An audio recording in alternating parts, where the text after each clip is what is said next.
That day, magical gates suddenly appeared in the air, portals leading to dungeons. Behind each gate was a completely different world filled with countless terrifying monsters of all shapes and sizes, and the monsters inside poured out en masse. The only ones who could stop them were those who had awakened magical powers.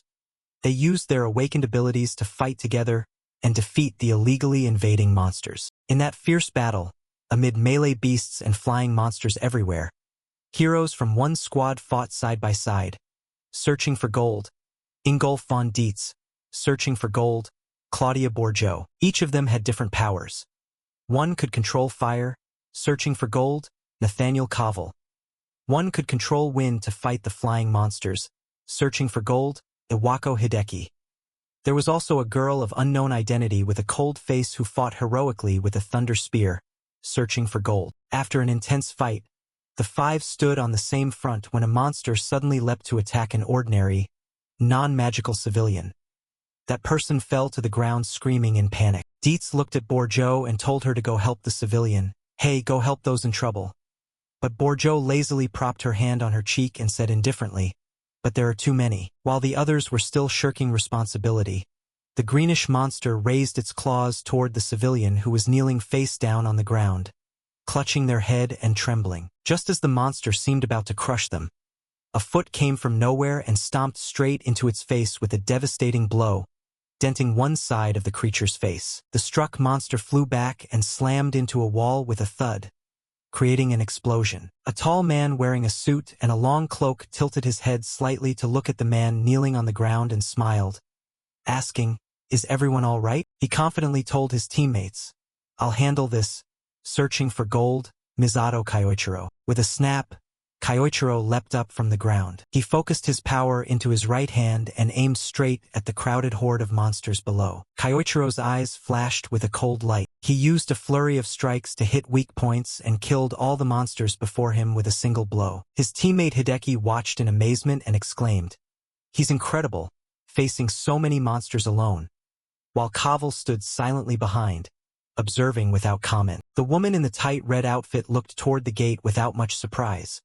With magic of the time attribute, he can see the future and thus knows what the monsters will do next. They all drew the same conclusion at once when they saw Kyoichiro rushing to slay a dragon-like, fire-breathing monster with a confident smile. He was no longer merely human. The battle paused temporarily after the monsters that came out of the gates were all wiped out, their bodies strewn across the city's rubble. Kyoichiro, leading the treasure-seeking group, stood before a snake-like giant monster right at the gate and told his teammates behind him, "All right." He swung decisively and beheaded the monster in one strike. "This is the last one." Then, Kyoichiro was confident. "With this power, I can protect everyone's peace." He placed his hand on the gate that opened into the dungeon entrance and said, "Now, I will seal the gate." But as soon as he finished speaking, some force knocked him through the gate. Kyoichiro stared wide-eyed. He knelt and put one hand on the ground to brace himself against the force but still slid a long distance. When he looked up, he saw that the other side of the gate had been sealed, and his trusted teammates were on the other side. Kyoichiro frowned, not understanding what was happening. "What is this?" "That is," a look of astonishment appeared in his eyes. "I've never seen a future like this." Kyoichiro stepped up to the sealed exit and looked at his teammates. "Were you all in on this? Why would you do this?" Koval laughed with glee. "Why, you ask?" Now he and the others no longer hid their greedy, cruel smiles. He shoved his hands in his pockets, standing among the five with a contemptuous grin. "It's because you didn't know that you were vulnerable to betrayal." Kyoichiro forced himself calm and asked again, "What?" The woman in the tight red outfit glanced at him arrogantly. "You're a level 100 monster who can use time attribute magic." Bourgeot curled her lip and added, "We just want to make money safely." Dietz ground his teeth in anger. "And yet you kept insisting on helping people." Hideki pointed at him reproachfully, saying, "You put us in this dangerous situation." And Koval smirked triumphantly to conclude, "But today will be the last time." He raised his hand in a mocking farewell to Kyoichiro's former comrades, then turned his back and walked away happily. "We'll see you again." On this side of the gate, Kyoichiro kept pounding the barrier, watching the backs of the traitors. He still harbored a faint hope. "Are you serious? Let me out of here." Kyoichiro painfully wondered, would they betray me for reasons like these? He recalled the days they fought side by side, how harmonious the six of them had been. As leader of the treasure-seeking group, I only did my best to protect the world from monsters and to protect everyone. I was always the one charging into the front line to fight. Kyoichiro gritted his teeth and kept punching the seal. His eyes flashed with rage. Why? Before he could find an answer, the horde of monsters behind him surged forward like starving tigers. Kyoichiro spun around and with one strike killed one of them. But then he realized with shock. Behind him were countless monsters, swarming like flies. He used his power. His eyes lit up as he looked into the future. Can I escape from here? My future is... The future he saw was a scene that broke him completely. Death. Dying under the fangs and claws of those monsters. Kyoichiro laughed. It no longer exists, does it? Alone. He faced a swarm of monsters that lunged crazily to reach him. He gritted his teeth and channeled all his fury into his fists. Kyoichiro leapt into the air to strike down at the mass of monsters. But they surged on like ants, wave after wave. After a prolonged fight, Kyoichiro, covered in wounds, collapsed to the ground. He bowed his head and let his arms fall, blood streaming from his injuries until it pooled into a large puddle. He couldn't change the future. He lifted his head. His gaze was icy. Perhaps there was no other choice. Kyoichiro watched the monsters still surging toward him. Other than accepting death, what else was there? They swarmed over his battered body, tearing him apart, fresh blood splattering everywhere. But Kyoichiro kept resisting. He kicked the nearest monster into the air, though countless others still surrounded him. I won't die in vain like this. Kyoichiro's hands still tried to use his magic to grab the monster's head. I'll be reborn and become stronger, he thought madly as he continued fighting. Then he'll reach the peak of power and take revenge. This rage, I will engrave it in my heart. Kyoichiro swung his fist into the air. Until the day I can avenge and wash away my regrets. A powerful energy surrounded Kyoichiro's body and surged straight up from his palms, temporarily blasting the surrounding monsters away. Kyoichiro's whole body seemed to be in agony, blood pouring from every orifice. The light persisted, then condensed into a blinding glow. Scene shifts to another place. Someone abruptly opened their eyes. They wore a patient gown, sat up, slipped on slippers and tried to stand. He looked at himself in the mirror. A slightly pale teenager was reflected in the glass. He touched it, a mix of quiet joy and coldness in his eyes, and said this rebirth seems to have succeeded. The patient in the gown was the body Kyoichiro had reincarnated into. Only then did he assess his surroundings. Is this a hospital? Those machines look odd. How many years have passed? If 100 years have gone by, then I won't be able to take revenge on them anymore. He thought with hatred as he remembered the smiling faces that had betrayed him. Kyoichiro noticed something. He picked up the student ID of this body. Student number 1200002, name Ase Kayasuk, attribute, void. The card confirmed that about 20 years had passed since then. His eyes suddenly lit with astonishment. Kyoichiro read the attribute line of the former owner of the body. This was void attribute. He immediately broke into a smug smile. Heh. That smile then twisted into inhumanness. Kyoichiro laughed like a madman. He recalled that in his previous life his teammates had feared him because he was the strongest thanks to the time attribute.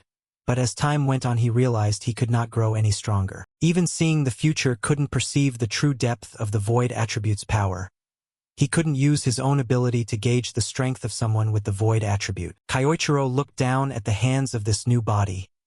Poor kid. Undoubtedly, the void attribute was the strongest, like an indefinite, unordered void, and in his previous life no one had possessed it. Because it was so rare, no one knew how to train it.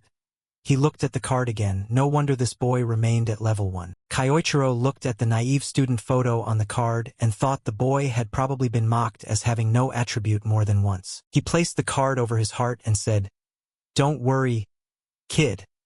I will make your name renowned across the world as the strongest explorer. Thanks to foresight, I know how to train the void attribute.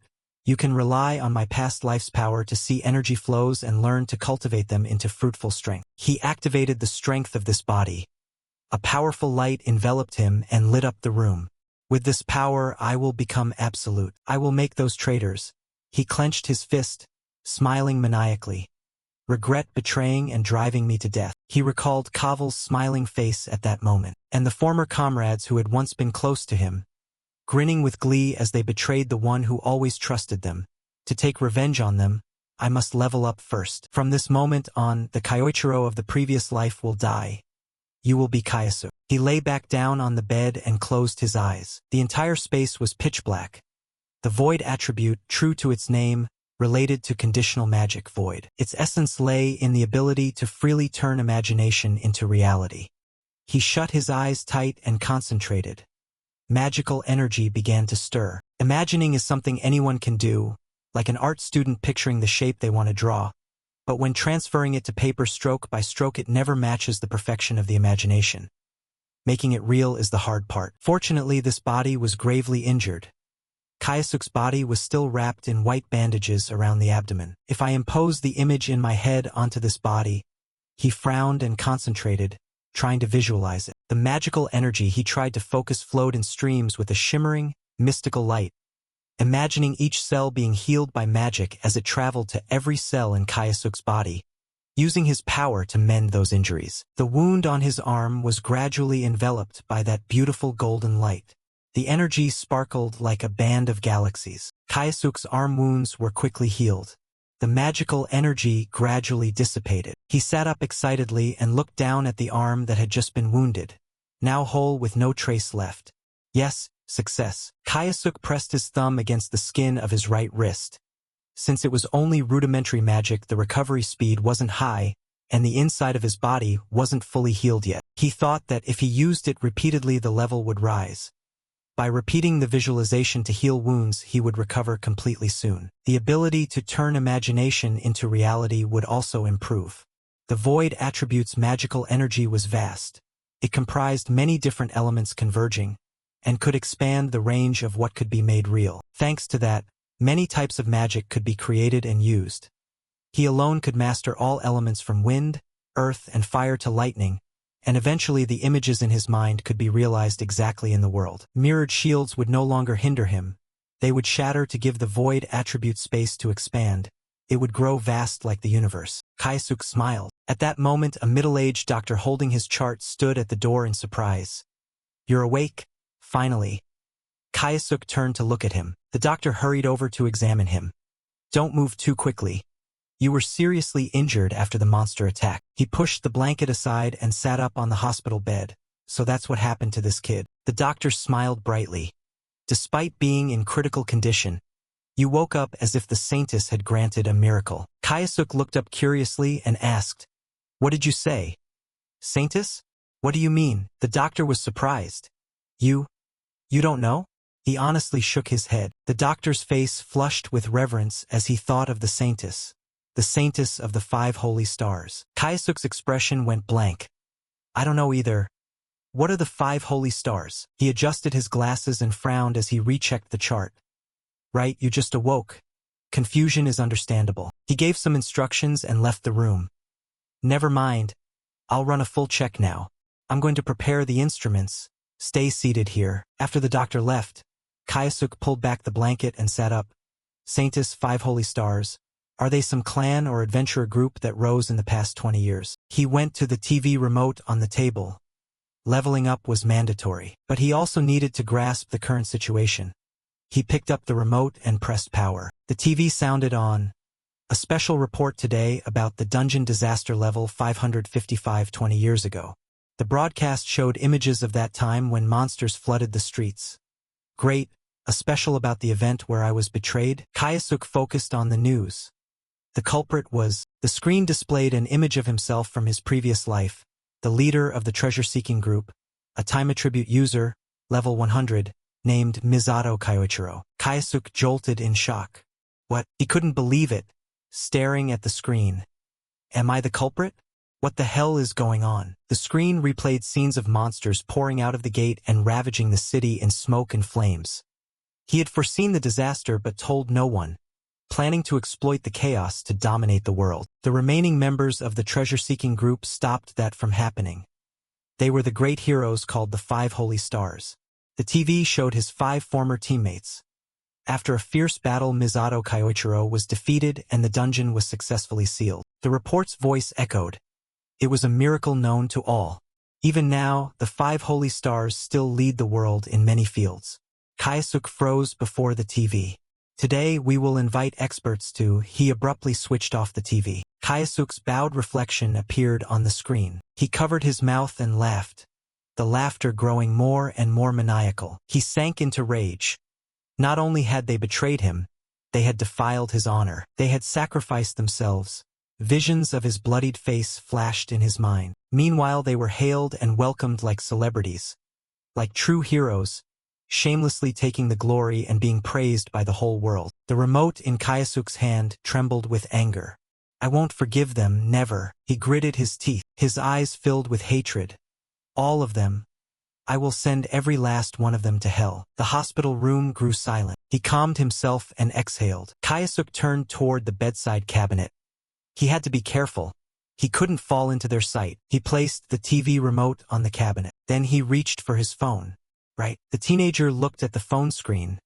The school this boy attended was. He smiled with interest. The phone lit up.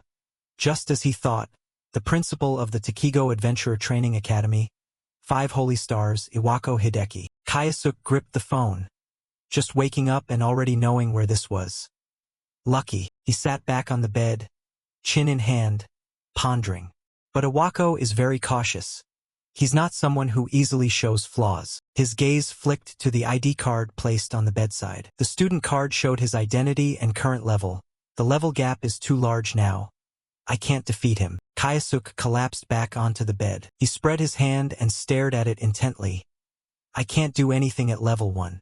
Now I'll work to level up and find him. He clenched his fist, eyes resolute. Just wait, you're my first target, Iwako. A few weeks later, sunlight streamed dazzlingly into the room. Kyosuke stood before the mirror and stretched to warm up his body. Great, now I can move without issues. He put on his jacket as the doctor behind him couldn't believe it. No, impossible. He had fully recovered in just weeks. The doctor happily thought of his idol. Could this really be a blessing from the saintess? Kyosuke tightened his tie, turning his back to the doctor. No, doctor. His face went cold. Everything is thanks to my own power. Kyosuke left coldly, stepped out the door and raised his hand. All right. Thanks for taking care of me. The doctor watched him go and replied, sure. Take care of yourself too. He was discharged and stood under the clear blue sky. Now I'm done with the basics. He put the ID card into his trouser pocket. His current level was sufficient. Let's warm up a bit and then head into a dungeon, he said with a confident smile. Sounds good. Kyosuke recalled the conversation with the doctor at the hospital. The doctor sighed as he recounted the current situation of this body. I heard him. Apparently Kyosuke's entire family died in an accident. He slipped his hands into his jacket pockets and walked alone along the main road. He spoke to the former owner of this body.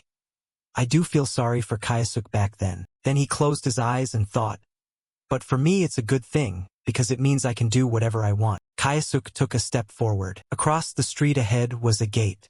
Curiously, he pulled out his phone and checked the map.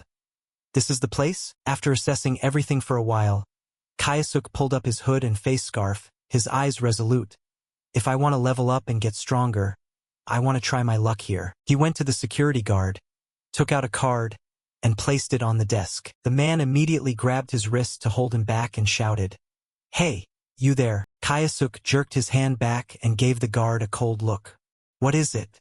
The guard, flustered under his stare, began to tense up. He had seen the information on Kyosuke's card. You're only level 27. This area requires adventurers to be at least level 30 to form a party and enter. And you were planning to go in alone? That's practically suicide. The guard, worried for his safety, grabbed Kyosuke's wrist again to advise him, but Kyosuke remained calm and said, I suppose that's true for ordinary cases. But our main character shrugged off the helpful guard's hand, holding his card up for the guard to see clearly. I'm a student of Takigo Adventure Training Academy. If I just sign the consent form, it will be fine, right? Kyosuke had prepared before coming. He stood looking at the guard. I already researched this while I was in the hospital, he said. The guard hesitated awkwardly. Well, yes, But, while the two of them were still arguing with no resolution, a voice rang out behind Kayasuk that made him open his eyes wide. Come on now. He turned to look. By the tree across the road 3 people were watching him. The one leaning against the tree spoke. That's enough. The orange-haired guy grinned and said, they're only saying that because they care about you. Another mocked him with a sneer. Aren't you just a newbie? You'd better know your place. Kayasuk glanced at them and didn't reply. He turned back to continue talking with the guard watching the gate, pointing at the tablet screen on the guard's desk. I just need to sign here, right? Without waiting for his answer, Kayasuk picked up the pen and decisively signed his name under the words I agree displayed on the screen. The guard still tried to stop him, but Kayasuk didn't care. After signing, he tossed the pen on the desk and left coldly, leaving the worried security staff behind. Now there should be no more problems. He walked alone toward the gate, waving to the guard who still wanted to stop him. Anyway, thanks for your concern. Thanks. Seeing him walk off, the guard quickly pointed at the 3 people gathered under the tree. Hey, you guys. Sorry, but please keep an eye on that kid. The guard really was kind. He told the 3, letting him go alone is like sending him to his death. The shortest guy with the center-parted hair curled his lips in irritation and said, Ha! He stepped forward, acting tough. Why should we do that for that brat? But before he finished, the purple-haired guy with glasses, who hadn't spoken, laughed and patted his teammate's shoulder. Actually, this could be fun, the glasses-wearing guy said.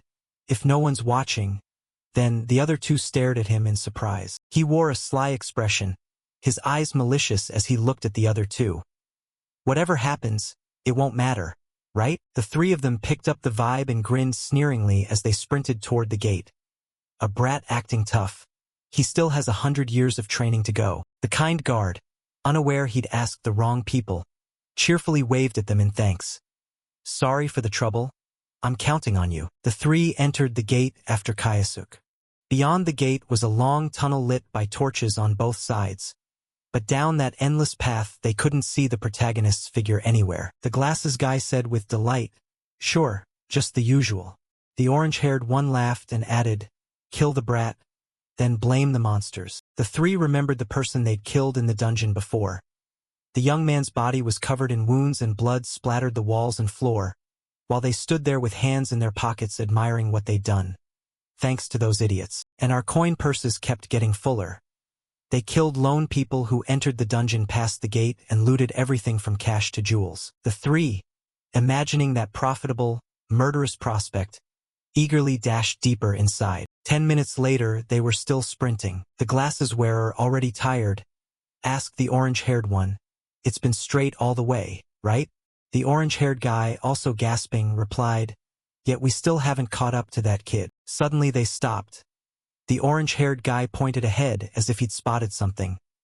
Look, ahead of them, Kayasuk was facing a swarm of monsters in the dungeon. Finally caught up. Energy radiated from him. Kayasuk's gaze was ice-cold. He swept his hand once, and a fierce flame burst forth straight ahead. Kayasuk raised his hand to head level, conjuring magic like a whirlwind as his right hand spun continuously. Then he thrust it forward.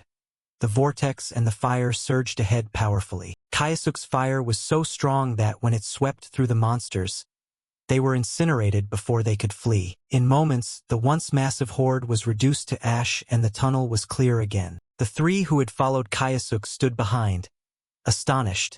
The glasses wearer gaped. No way. The short one couldn't believe his eyes. It alone defeated an S-rank monster. The corner of the orange-haired guy's stiff mouth curled up as he pointed at Kayasuk. More importantly, wasn't that a rare drop? What glittered before them was a bag overflowing with gem-like items, with more jewels scattered across the ground around it. The 3 bastards' eyes lit up at the sight of the loot bag. They couldn't shut their mouths. If we sold that, we could live the good life for 6 months. Noticing Kayasuk had been quietly picking up the gems without reacting to their presence, they began plotting. He still hasn't noticed. Idiot, that rare drop is ours. Just kill him, they said. Easy.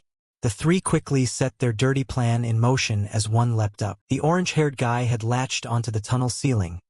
The glasses wearer looked up at his comrade's position and smiled. The short one had also taken his place. The glasses wearer turned and nodded to confirm once more. The three thieves simultaneously unleashed their magic toward Kayasuk. Now kill him. Our protagonist pulled his mask down and swore. Damn it, he used magic, turned with fury, and snarled at the cowards. You think doing that makes you clever? Kayasuk used his ability to smoothly dodge their water and wind attacks, no matter the era. He sliced through the wind blade and the water column of the two with no effort at all. There are always scum trying to steal others' things, huh? The orange-haired guy and the center-parted one dropped down in shock at Kayasuk. What, he dodged the attack? Impossible. Does he have eyes in the back of his head? The glasses wearer couldn't believe it. He conjured a fireball with a showy flourish and leapt behind the mane. Just beginner's luck. Die. Kayasuk didn't dodge. He turned and channeled power into his fist. A straight punch to the glasses wearer's stomach made the fireball in his hand vanish completely. He immediately spat blood. The blow was so powerful it sent him flying, and the large body slammed hard against the tunnel wall. Dust cleared. A section of the tunnel had been crushed. The glasses wearer lay sprawled against the dungeon wall while Kayasuk calmly continued his hunt. He spoke to the man who had been knocked out. With vermin like you, I'll crush you without mercy. The two accomplices froze in panic, not daring to make a sound. Kayasuk stamped the ground. I won't hesitate to use you as stepping stones. He was like the Reaper incarnate, eyes full of hatred as he stared at them.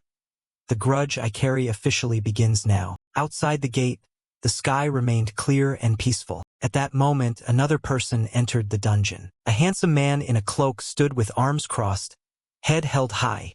Iwako's subordinate, Yoichi Tsudai. I came after hearing that an academy student had entered the dungeon alone. He looked at the three bodies on the ground. Why were there newly dead adventurers here? Iwako stared at the scene and wondered what on earth had happened. Cut back to the outside world. Night had fallen, and an apartment building still had its lights on. Kayasuk sat in his room looking at the ID card in his hand. On a D-rank dungeon, I could have leveled up and tested void magic. He studied the information on the card carefully. His new magic was information concealment. Kayasuk grinned maliciously. He could fake his level and even erase dungeon entry data. Pretty useful. He lay on the bed and checked the news on his phone.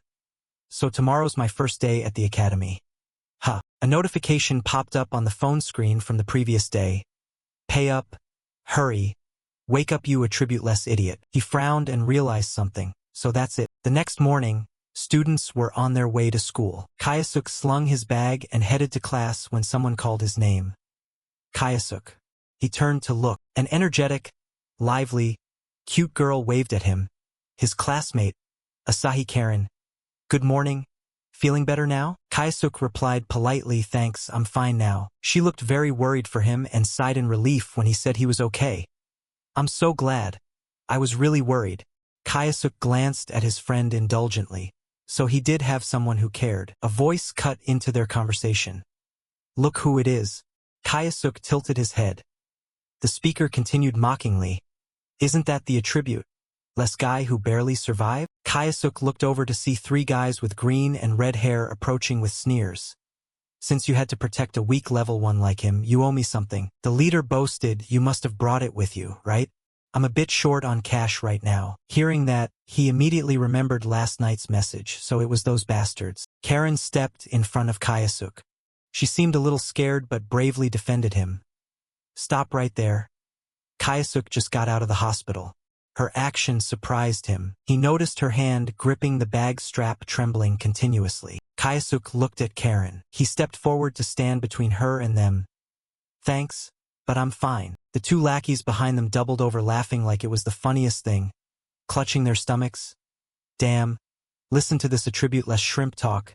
Don't act tough just because you're standing in front of a girl. The leader cracked his knuckles, sneering. Let me remind you. You're useless, you can't even cast magic. You're the ones who need to be reminded of your place. Kayasuk retorted bluntly. The three immediately stopped laughing, as if they couldn't understand how he could say that. Huh? Our protagonist stood before the bastards who'd bullied him and said with conviction, unlike you scum. Rest easy, kid. I'll make your name renowned across the world as the strongest adventurer. He raised his hand. I'm the one who keeps promises. Kayasuk's gesture made the leader lose his temper. He conjured a fireball above his head.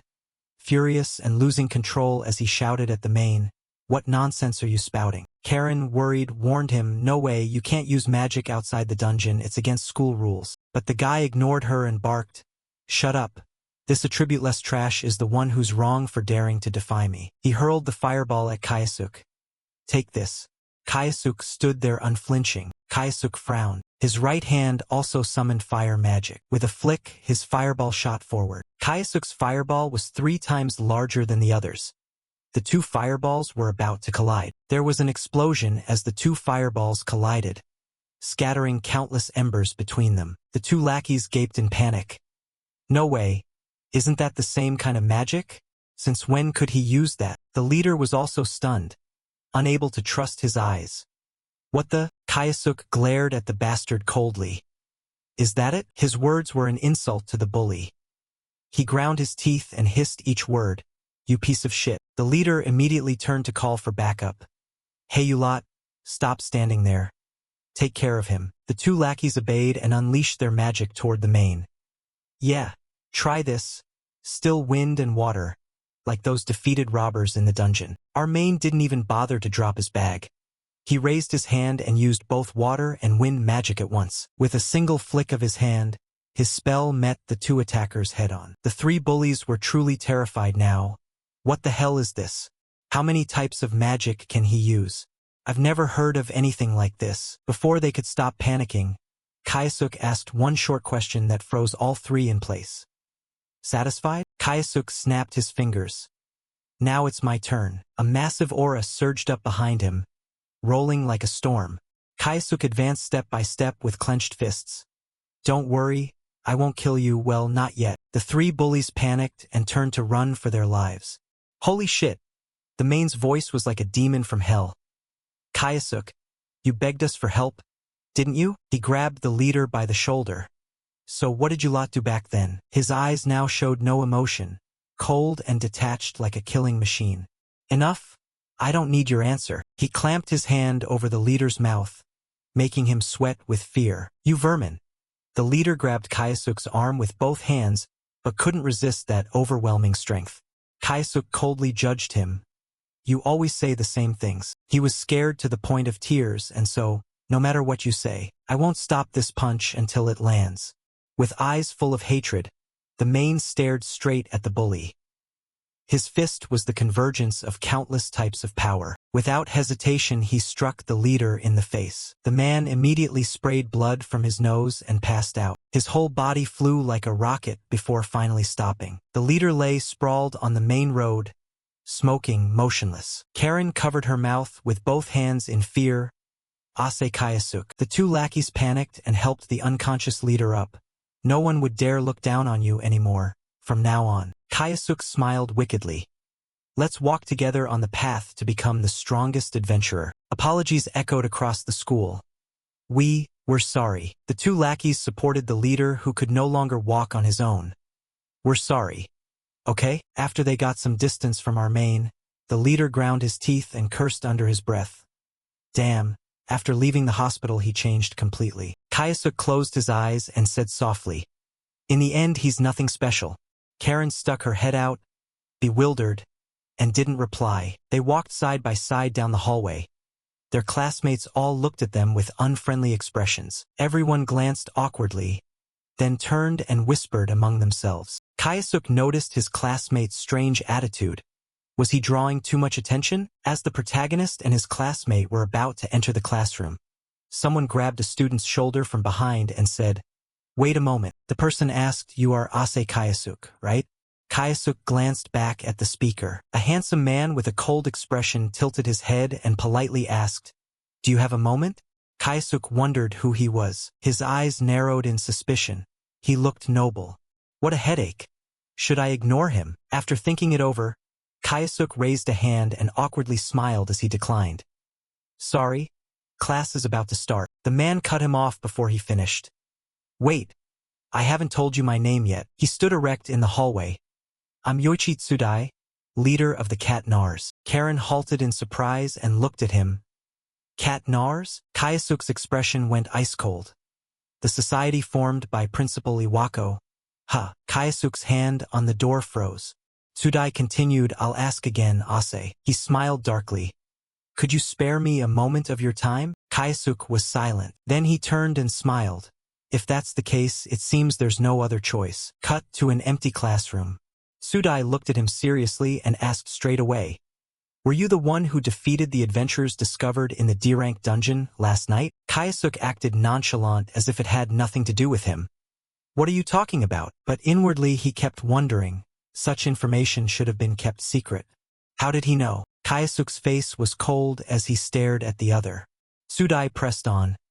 I was told a student entered the dungeon, so I came to investigate. While in the dungeon, I discovered a notorious gang that hunted rookies.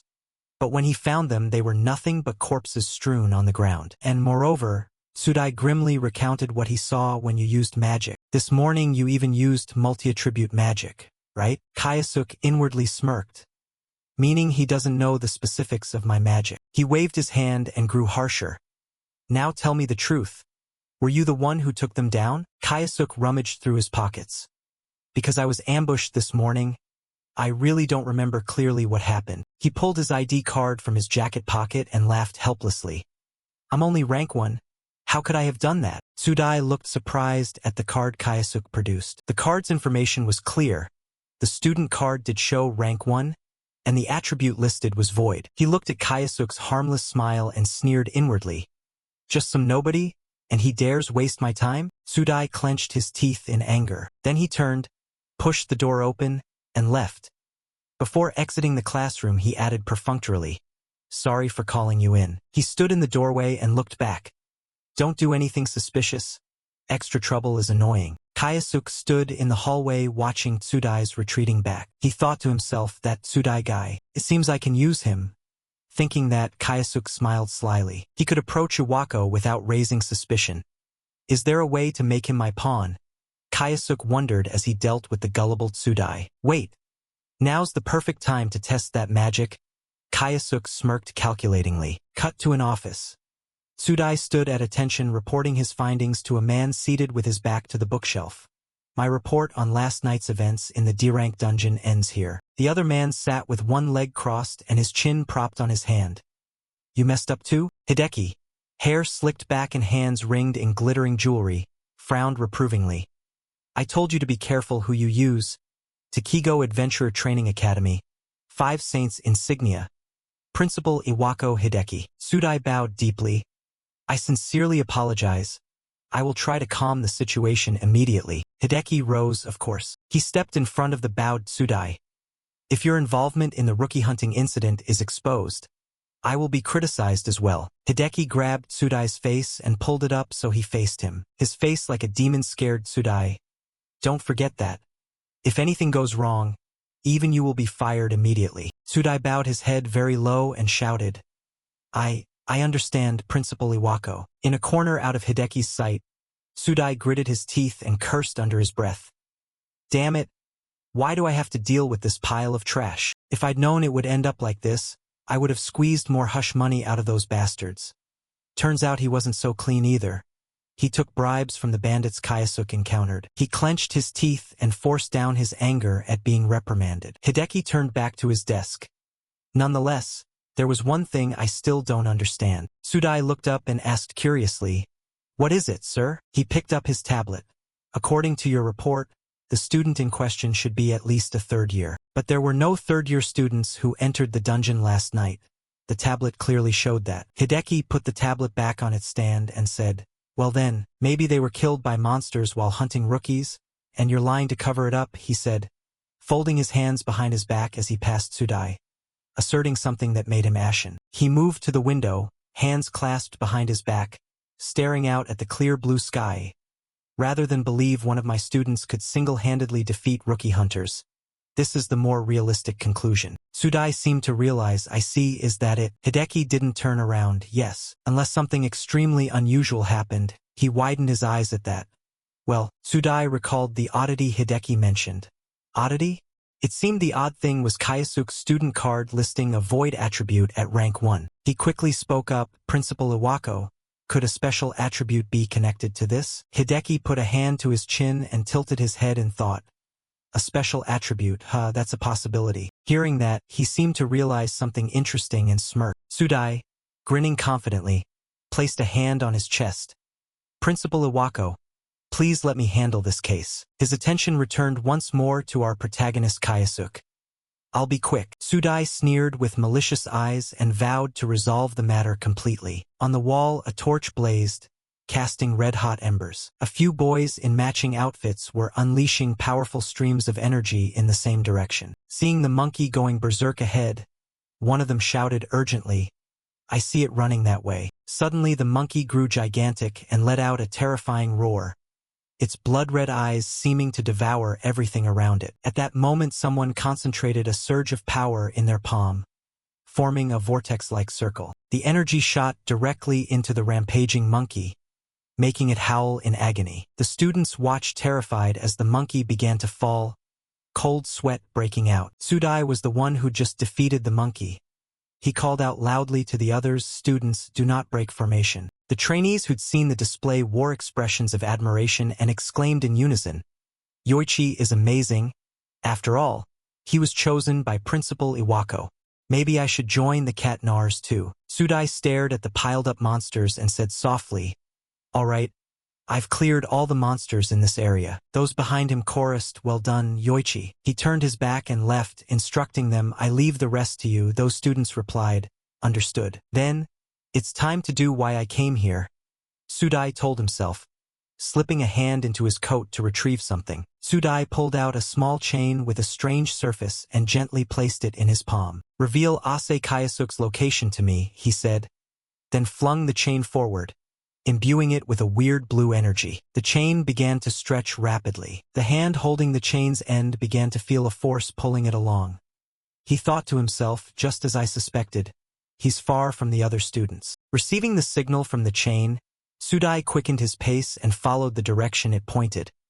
I don't know what he's planning, but that works in my favor. Sudai began to imagine, his thoughts growing strange. If so, no one would suspect his death was anything but a tragic accident. I only happened to look for Master Ase. These sorts of things happen all the time in dungeons, he thought, grinning slyly. As if remembering something, he thought, first, the trainee hunter incident. Then the chain of troubles since the moment he was discharged from the hospital. He recalled the scene he'd seen from above. Also, I'm really curious about what they said. Sudai remembered the time in the classroom. At that point he had asked wearily, is it true? A group of youths were kneeling before him, some with bandaged faces. A red-haired one hurriedly told him, it's true, believe me. The attribute-less guy attacked us with the exact kind of magic we use. Not only that, the bastard created a gigantic fire we'd never seen before. The blonde's voice recalled something horrifying. In that blonde's memory, Kayasuke walked with a massive flame dozens of times his height roaring behind him. Sudai looked at them in disbelief and exclaimed he couldn't believe it. Suddenly he stood up and said nonchalantly, fine. I've asked everything I needed to. The group panicked and trembled as they asked. So then, Sudai, turning away, paused and said coldly, teach them a lesson. I don't need weaklings who lose to an incompetent like that. No, that can't be. That's not what you promised, the red-haired one shouted, reaching out and trying to follow him but was held back by those around him. A blue-haired youth, his face badly injured, suddenly spoke up. That one has, his words made Sudai, who was about to leave, pause. No longer human, he blurted. His face showed terror as if he'd seen a demon, his gaze vacant. At that moment the chain led Sudai to a vast place where only his footsteps echoed. As he walked he thought about that expression. The fear wasn't normal. Sudai told himself that to be safe he'd put him in the Katnar special class. But he only showed extremely strong illusions. He kept walking, monsters' corpses defeated lying scattered behind him. Surely he used a magical weapon or something. I'm pretty sure he dealt with the trainee hunters by dirty means, he thought, laughing smugly. Sudai looked down the path and saw a goblin corpse riddled with wounds lying on the ground. Another monster corpse. Did Ase Kayasuke do this? He wondered, puzzled. He examined the blood on the creature and analyzed to himself. Just one ordinary strike? Seems their claims aren't entirely nonsense. But this power isn't frightening at all, he said, his face showing smug satisfaction. Sudai thought of Hideki, dean of Takigo Academy, judging silently. Even Iwako, kicked out of the Pentagonal Saints, could do this. His thoughts were certain. I have no choice but to follow his orders now, but one day I will surpass him and replace him at the head of the Pentagonal Saints, ruling the world. Sudai fantasized grandly. A smug smile spread across his face. His eyes looking ahead deepened. He schemed inwardly. But to do that, I mustn't let anyone know about my ties to the trainee hunters. As for Ase Kayasuk, who could cause more trouble later, I need to make sure a small accident happens to him by chance, he said, smiling with the corners of his mouth nearly reaching his ears. The chain continued to lead forward. Sudai told himself. He must be nearby. The chain in his hand finally slowed as if it had found its destination. He reeled it in and hid behind a corner to observe. Sudai wondered. All right, what is he doing in a place like this? Sudai looked over and his face contorted as if seeing something horrible. His eyes wide and cold sweat pouring out uncontrollably. In front of him, Kayasuk was sitting atop a pile of monster corpses, a smug smile on his face. The man spoke, "You're late. I was getting bored waiting." Sudai quickly hid behind the wall again, his entire body trembling. He thought, my presence should have been completely concealed. Kayasuk smiled and calmly asked, "So you were wondering how he detected my presence, weren't you, Yoichi?" He gritted his teeth, eyes full of contempt. He thought to himself, can he read my mind? At that moment Sudai stepped out and snapped, "What the hell are you?" Hearing that, Kayasuk replied calmly, "I heard Iwako chose you, but you're not as impressive as I expected." Kayasuk looked down with a cold glare and a low voice. "The way you hunt rookies and extort their money is just like that coward Iwako." Sudai's face showed some anger. "What? How did you know about that?" Kayasuk jumped down, his voice slow. "Yoichi, do you really enjoy tormenting others?" Light poured over his back, making his whole presence feel overpowering. He asked softly, "But you've never understood what it feels like to be hunted, have you?" "Now I'll teach you that feeling," Kayasuk said coldly. "With that magic, I will make you pay for me," he said, Kayasuk's face cold as he looked at the man before him, expression tinged with eagerness. Seeing Kayasuk's overwhelming stance, Sudai shouted in anger, "You're a dangerous bastard." "Too dangerous," he growled, his eyes growing more furious. As he finished speaking, he summoned his sword, a blinding golden blade radiating a wondrous power. "For my ambition." Sudai lunged, attacking while declaring bluntly, "I will defeat you here at any cost." Kayasuk easily avoided Sudai's attack, remaining relaxed with his hands casually in his pockets. Kayasuk concentrated a surge of power in his palm and taunted, "Is that all? Is that really your true strength?" He unleashed the flame in his hand, colossal as if intent on devouring everything in its path. Sudai swung his sword, still extremely arrogant. "You think you can beat me with that level?" As he spoke, Sudai looked up to see a mysterious blue lightning bolt fired at him. By reflex, Sudai raised his sword and blocked the attack. Beneath his feet a few stones had fallen, but a golden aura surrounded them. Surprisingly, those stones rose as if to strike. Sudai gripped his sword tightly, taking up a ready combat stance. Sudai glared at him angrily and ground his teeth. Damn it! He can actually use multi-attribute magic. What exactly is his void attribute like? He began, but before he finished, Kayasuk leapt from behind him, eyes razor-sharp. Sudai seemed to notice something. His eyes widened. He turned around and quickly raised his sword to block the blow. "Damn it, you just keep getting in the way of my plans." Sudai ground out each word. After the collision, both were knocked back, sliding and leaving a long streak on the ground. Kayasuk said indifferently, "Your plan?" Sudai replied, confident, "Yes, one day I will surpass Iwako." He laughed loudly and voiced his ambition. "Then I will replace him and become one of the Pentagonal Saints." Kayasuk asked coldly, "Why Iwako? Why him? There are many other Pentagonal Saints." Sudai squinted, smiling as he said slowly, "Because him. He's someone who was once expelled from the Pentagonal Saints. If I become a saint, I will have the right to dominate the world," he said as if stating the obvious. He suddenly paused, then cheerfully added, "So if you think about it, targeting the weakest makes sense." Kayasuk turned his head, his face full of disgust at Sudai's dirty scheme. He said one word, "Coward." Hearing that, Tsudai angrily demanded, "What did you just say?" A layer of strange blue light radiated around Kayasuk. He rested the sword on his shoulder and said to Tsudai with one hand propping it, "I was worried you might have approached Iwako first, but if your ambition is that petty, then I have nothing to worry about." Kayasuk looked down, his face filled with disgust and contempt for Tsudai's actions. Hearing this, the cheerful Tsudai suddenly lost control.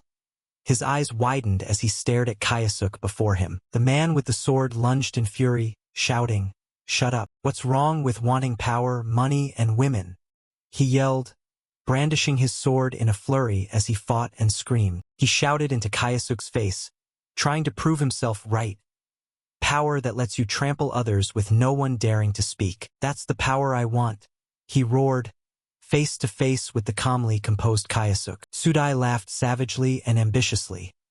"If I become a pentagonal saint, I can do whatever I want, and once I attain that position, I will learn the saintess's weakness, and then I will make that woman mine." Tsudai voiced his vile and sick thoughts that would make others despise him. The two continued to fight. Kayasuk replied coldly, "It seems what you say isn't even worth my listening to. It's time to end this," Kayasuk said, delivering a powerful sword strike that sent his opponent flying. Tsudai looked at the cracked fragments of his sword and screamed in fear, "No way, my sword." Kayasuk tossed his own sword aside and said, "Thanks to your useless babble. I've already prepared that spell." Hearing this, Tsudai cried in terror, Don't come near me. "Now, let me see how you dance," he said coldly, his dark eyes flashing with a sharp light. No sooner had he finished than Kayasuk stepped forward and cast a spell on him. Absolute hypnosis. As the spell took effect, Tsudai, who had been struggling, went completely still.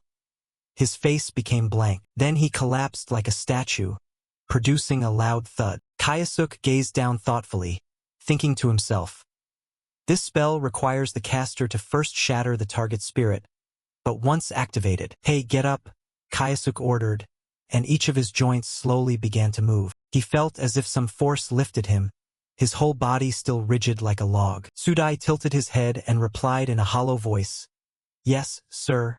I have stood up." Kayasuk smirked, watching the man with interest, thinking to himself, "It seems to have worked." He gave a slow command. "For now, focus on completing the mission.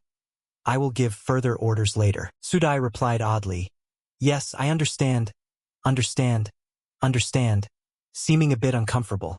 Kayasuk ordered, "Return to your normal way of speaking." After those words, the other man's eyes brightened and he returned to normal, no longer vacant like before. Tsudai turned and walked back the way he came, answering, "I will return to lead the group." Kayasuk watched him walk away slowly, his face inscrutable. Suddenly Kayasuk smiled, a flash of triumph in his eyes. At that moment, as Kayasuk stepped out of the dark place, a sweet voice rang out. Karen ran up, worried, and asked, "Kayasuk, where have you been? I was so worried." Kayasuk smiled apologetically. Sorry, I was just talking with Yoichi for a bit." Karen, slightly surprised, wondered, with Yoichi? What were you two talking about?" He replied calmly, "Just a little about how to make dreams come true." Karen smiled and asked, "Did you get any good advice?" He pictured Tsudai's vacant face under his hypnosis and couldn't hide a flicker of pleasure, answering calmly, "Yes, I got excellent advice. One of my dreams will surely become reality." Karen cheerfully said, "I hope your dream comes true soon." Kayasuk replied, "Yeah, I hope so too." Then someone called out, "Special class is almost over, everyone, gather immediately." Karen heard the announcement and urged, "Let's go, Kayasuk, we can't be left behind." Watching Karen's retreating back, Kayasuk thought, "I'm really glad I joined this class, because finally I have a pawn Iwako won't suspect." He smiled, a slight, pleased smile tinged with hard-to-spot smugness. In Principal Hideki's office at Takigo Academy, Hideki sat in the comfortable principal's chair, turned around, glanced irritably at the man before him, and asked, "So, any progress on the apprentice hunter's case?" Tsudai respectfully bowed and handed the file to him. "Yes, sir. As expected, a student with a special ability is involved in the case." That file belonged to someone they all knew. The familiar ID photo attached. The student was Ase Kayasuk, A first year with the void attribute. Sudai reported seriously to his master. I detained him at the usual location and interrogated him. He admitted using multi-attribute magic to defeat the apprentice hunters. Hearing this, Hideki paused at the odd detail and narrowed his eyes, asking again, multi-attribute magic? What are you saying? Just as you'd expect, Hideki will be surprised by what I've gathered, Sudai said with a sinister smile. But he didn't fully admit it, so as not to spoil the plan. He said, the details aren't clear yet. Give me more time and I'm confident I can investigate further. Then he suggested, speaking of which, it's been a while. It's been a long time since we worked together. Why don't you take action yourself this time? He added, a crafty look and dangerous glint on his face, lips curling as if plotting something. Hideki showed no suspicion. He looked up at the ceiling, thought for a moment, then agreed, sounds not bad. He cracked his knuckles with a snap, his gaze full of boredom seeking new amusement. It's been a long time since I tortured someone. I'll make him pay properly for all the trouble he caused you and me. Sudai didn't hesitate. Then before he could finish, the phone rang and cut him off. Hideki frowned at the ringing landline and clicked his tongue, wondering who would be calling at this hour. Hideki waved his hand to signal the man before him to go ahead. I'll come later. Yes, sir. See you then. The man bowed respectfully and stepped down. Hideki picked up the receiver and said, Iwako speaking. A sharp female voice piped up. Oh, isn't this the great principal? Thank you so much for choosing our company in yesterday's bid. Hideki recognized the voice at once and snapped, don't play games. Lei Ruashi, the woman on the line, sounded fashionable and important at first impression. Short, stylish hair, an air of wealth. She smiled. Aren't you falling for it? After all, we're partners sharing government subsidies. You're the CEO of Lei Company, the pentagonal Saint Lei Ruashi. Hideki leaned back comfortably and said, you haven't changed at all. I don't have time for banter. I have to deal with that matter personally. So sorry. I'm busy now. Let's talk another time. Roshi retorted sarcastically. What could keep a principal who rules the academy and lines his pockets like you busy? Hit where it hurt, Hideki snapped angrily, watch your mouth. But he had more pressing concerns, so his anger subsided. Forget it. I'm investigating a student with the void attribute. Roshi asked in surprise, the void attribute? What can a loser like that do? Hideki didn't elaborate, answering tersely, yes, but still, it's a special attribute. His expression and tone changed immediately. So anything could happen, right? Roshi thought for a moment, her beautiful face taking on a somewhat terrifying expression. She spoke up, you mean something like Kyoichiro's time magic? At the familiar name, Hideki's face changed. He gripped the phone tightly, his eyes full of hatred. Hideki barked into the receiver, don't mention that name. It makes me sick. Roshi had to pull the phone away as she snorted, you're still hot-headed as ever. Huh. Her gaze also held loathing for that name. She sympathized with him, but I don't blame you. Since he awakened that power, the balance of power among adventurers has completely shifted. Since he awakened that power, the balance of power among adventurers has completely shifted. Her full red lips curled into a dangerous smile. She didn't want to interfere. Fine. I'll contact you later. Goodbye. The line went dead with a dial tone. After hanging up, Hideki turned sour, threw the phone down hard on the desk, and spat angrily, selfish vixen. But it wasn't just Roshi who angered him. There was also that old friend they'd mentioned. He grumbled, still, hearing that damned name again after all these years makes me furious. Hideki's face darkened, his eyes scheming. He growled, isn't this the perfect time to unleash all this fury? After some time, Hideki, following Tsudai's instructions, went himself to investigate that unusual first-year student. He entered the forest, only a few steps from the factory. Arriving at the door, he walked and thought, now, how should I torture him? Pouring water, nail-pulling. An array of horrible punishments flashed through his mind. A lock appeared on the door. Hideki used his fingerprint to activate it. His face looked utterly evil, eager to indulge his perverse pleasure in tormenting others. He smiled slyly. I'll vent the anger I couldn't take out on Kyoichiro on this boy. The door activated. He was pleased. Good. It's open. Hideki opened the door and said, sorry to keep you waiting, Tsudai. But inside the factory it was empty. No one to be seen, no Tsudai, only old tools and spare parts. Unexpectedly, Hideki was surprised. There's nobody here. While he was distracted, Tsudai raised his sword and attacked from behind. Hideki noticed and turned to see the blade swing. His eyes widened in surprise, but with profound strength, he caught the glowing blade with just 2 fingers without even looking back. Hideki, furious at his subordinate's betrayal, snarled, "It seems you underestimated me. Probably from the arrogance bred by all those compliments, right, Tsudai?" The man suddenly looked panicked. His painstakingly prepared plan had collapsed. Hideki flew into rage. His palms glowed as he prepared a retaliatory strike. "Do you really think you can defeat me with just that?" A very long golden chain appeared, winding swiftly around Tsudai. Hideki's eyes were murderous, wanting to eliminate him immediately. He yanked the chain hard. In the blink of an eye, it had coiled tightly around Tsudai's body from head to toe. It even gagged him and hung him upside down high in the air. After tying Tsudai up, he angrily delivered a kick.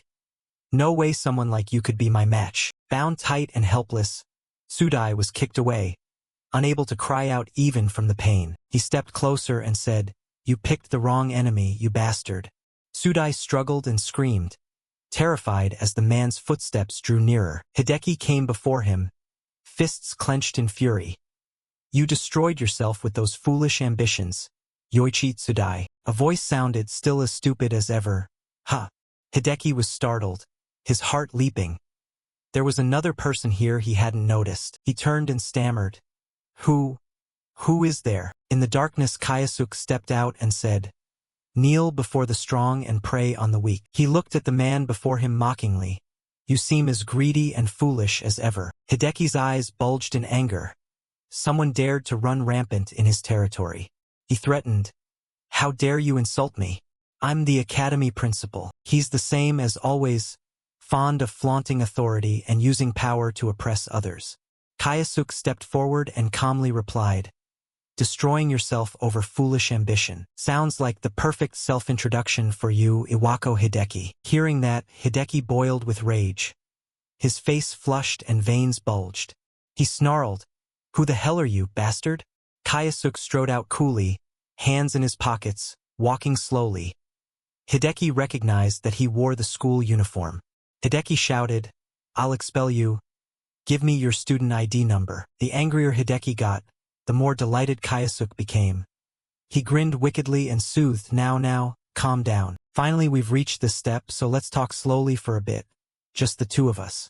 Kayasuk has waited a long time for this day. The grudge from his past life will be settled little by little. Outside, dusk fell and the treetops were dyed a nostalgic gold. A fitting scene to resolve old matters. Seeing Hideki losing his temper, Kayasuk calmly suggested, "Why not have a little talk with me, Iwako Hideki?"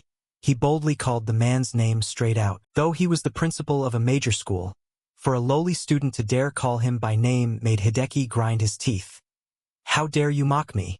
His hands began to glow as before when confronting Tsudai. Chunks of earth around them were lifted into the air as his power manipulated the ground. Hideki clenched his fist, eyes flashing with anger, confident. "I'll show you how wide the gap in strength between us is. Take this high-level earth magic." An enormous hand, modeled after his own but 100 times larger and made of rock and soil, rose up from the ground and soared into the sky. It clenched into a massive fist and lunged like a punch. Hideki's pupils glowed yellow as he used his power to control the earth, the hand forming into a fist just like the giant mock-up. He curled his mouth in contempt.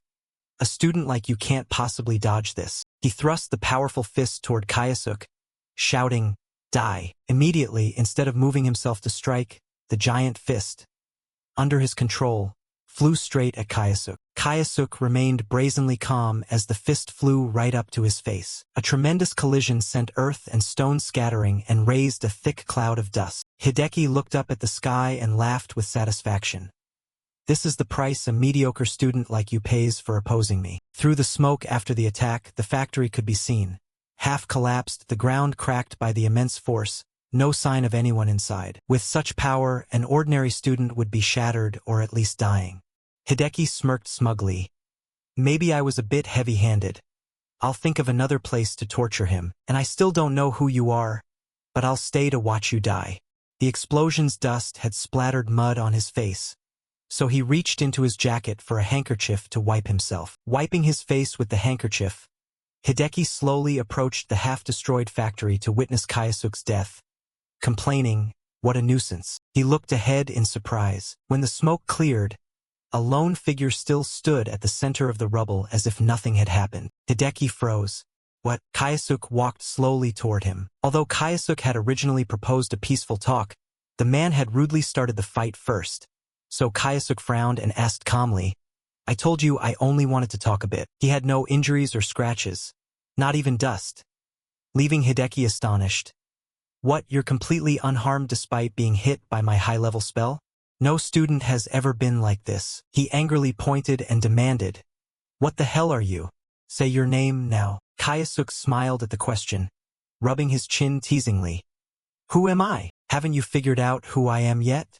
His face darkened and his eyes flashed with a counter-question. Of course he couldn't imagine reincarnation, so Hideki replied, "What? I don't know any bastard like you. Don't joke around. Tell me your name." Kayasuke rubbed the back of his neck, smirked, and said softly, "I truly am very hurt. Iwako, could it be that you've really forgotten me? Your current image is exactly like Kyoichiro, the friend from Hideki's past, who once spoke to him in this same tone." He panicked. His face drained of color. His mouth drooped into a whimper. "No, you are." He was utterly shocked, his legs buckling slightly as he turned away, unwilling to accept the truth. Impossible. Hideki couldn't believe his eyes. He clutched his head, refusing to accept it. That person was clearly. His eyes lit up as he remembered something. His face was no longer fearful. "You bastard. Don't put on that cheap act. You watched the news about the past, didn't you?" He snapped, glaring at Kayasuke with contempt. He gritted his teeth. "That one Misato Kyoichiro." He raised his hand and cast a jade-green power. Hideki shouted angrily, "He's already dead." A whirlwind of earth and stone formed around him. Kayasuke closed his eyes and sighed as he looked at his former friend. He stepped slowly closer and said, "You're always like this, only believing what suits you and ignoring what you don't like." Hideki could no longer contain himself. Terrified inside but outwardly aggressive, he threatened, "Don't talk nonsense. Take one more step and I'll strike you." Kayasuke curled a lip. "I see. You were swayed by the sweet words of those around you." As he spoke, he cast a spell, gathering energy into a small yellow orb that grew in his palm. Unknown to Hideki, who was panic-stricken by Kayasuke's words, Kayasuke asked sharply, "And because of that, you betrayed me, Misato Kyoichiro, didn't you?" His gaze was so strong it seemed to pierce Hideki's heart. The greatest hatred came not from outsiders but from his closest friend. Hit in the heart, Hideki shouted, "Shut up!" Then, full of rage, he hurled a powerful attack at him. But having openly stepped forward to confront him, Kayasuke had planned for this. His eyes flared as he raised his hand to gather power. As Hideki's attack lunged, Kayasuke cast magic. A streak of golden light sliced across the jade-green strike. His attack was nullified, instantly dissolving to Hideki's stupefaction. He stared wide-eyed at the familiar technique and murmured, "What? This magic?" It was the same move Kyoichiro had used back then. In his memory, that friend used a similar technique to slay monsters. His redirected attack struck the ground nearby with a loud crash and choking smoke. The two men regarded each other like strangers yet acquaintances, the surrounding trees violently shaking from the blast's force. Hideki collapsed to his knees. Impossible. He couldn't believe his eyes. "I'm sure we sealed him in the prison." Seeing his old friend break down before him, Kayasuke stepped forward to explain, "I was imprisoned," and thrown into the depths of despair.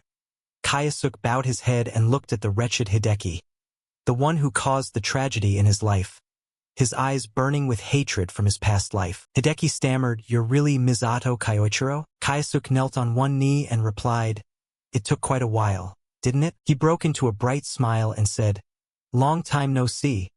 I'm glad you still remember me, Iwako." Hideki, kneeling on the ground, looked up dazed and asked hesitantly, "You're Misato Kyoichiro?" Suddenly he sprang to his feet decisively. He waved his hand and shouted, "Don't take me for a fool.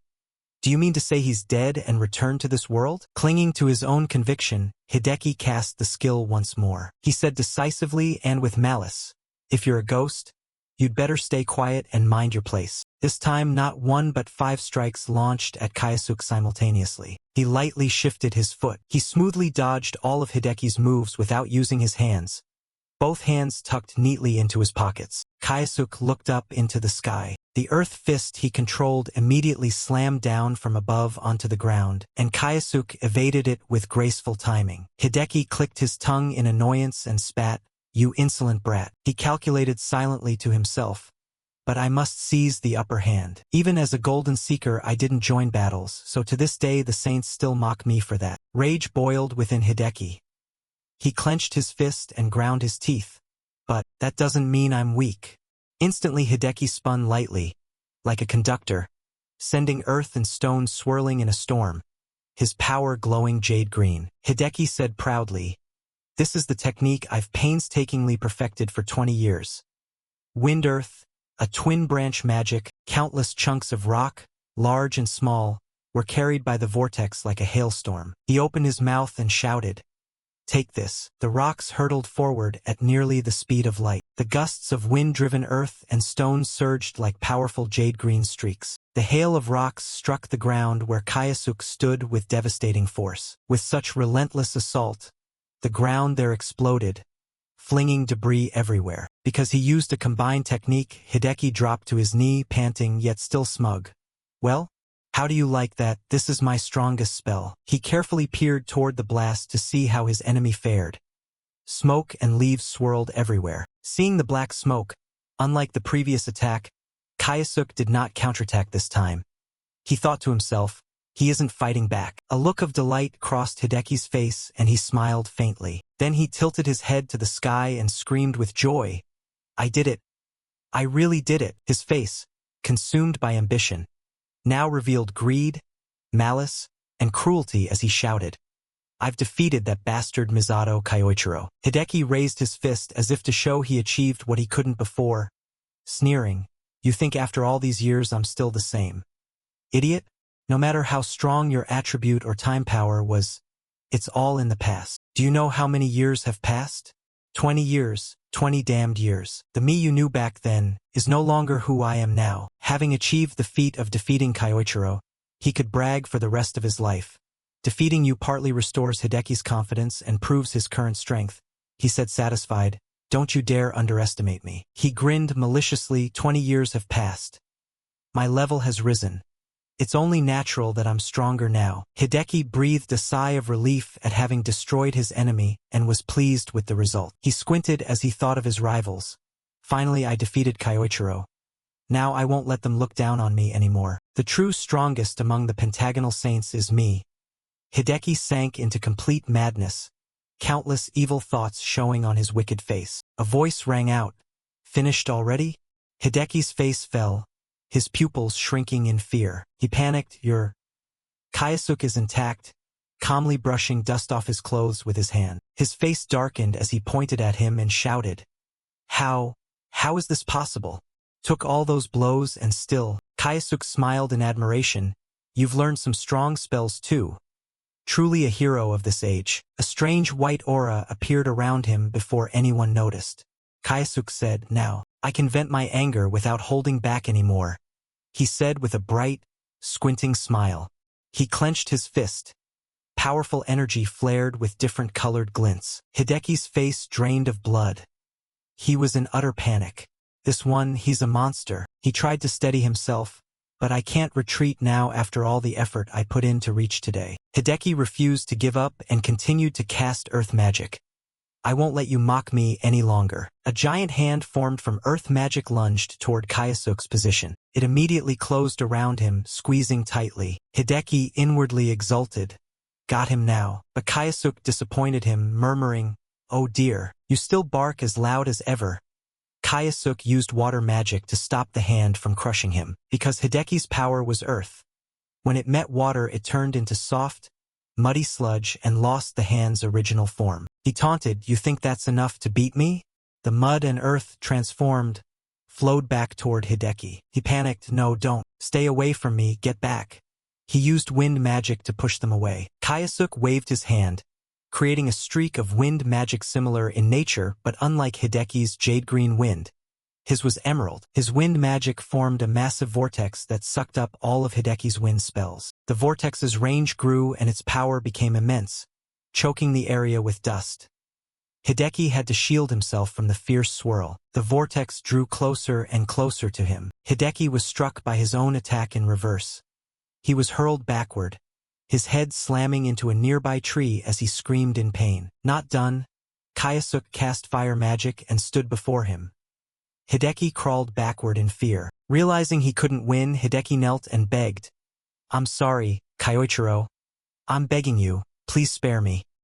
He looked utterly pitiful, his clothes and face smeared with mud. Hideki slammed his head against the ground.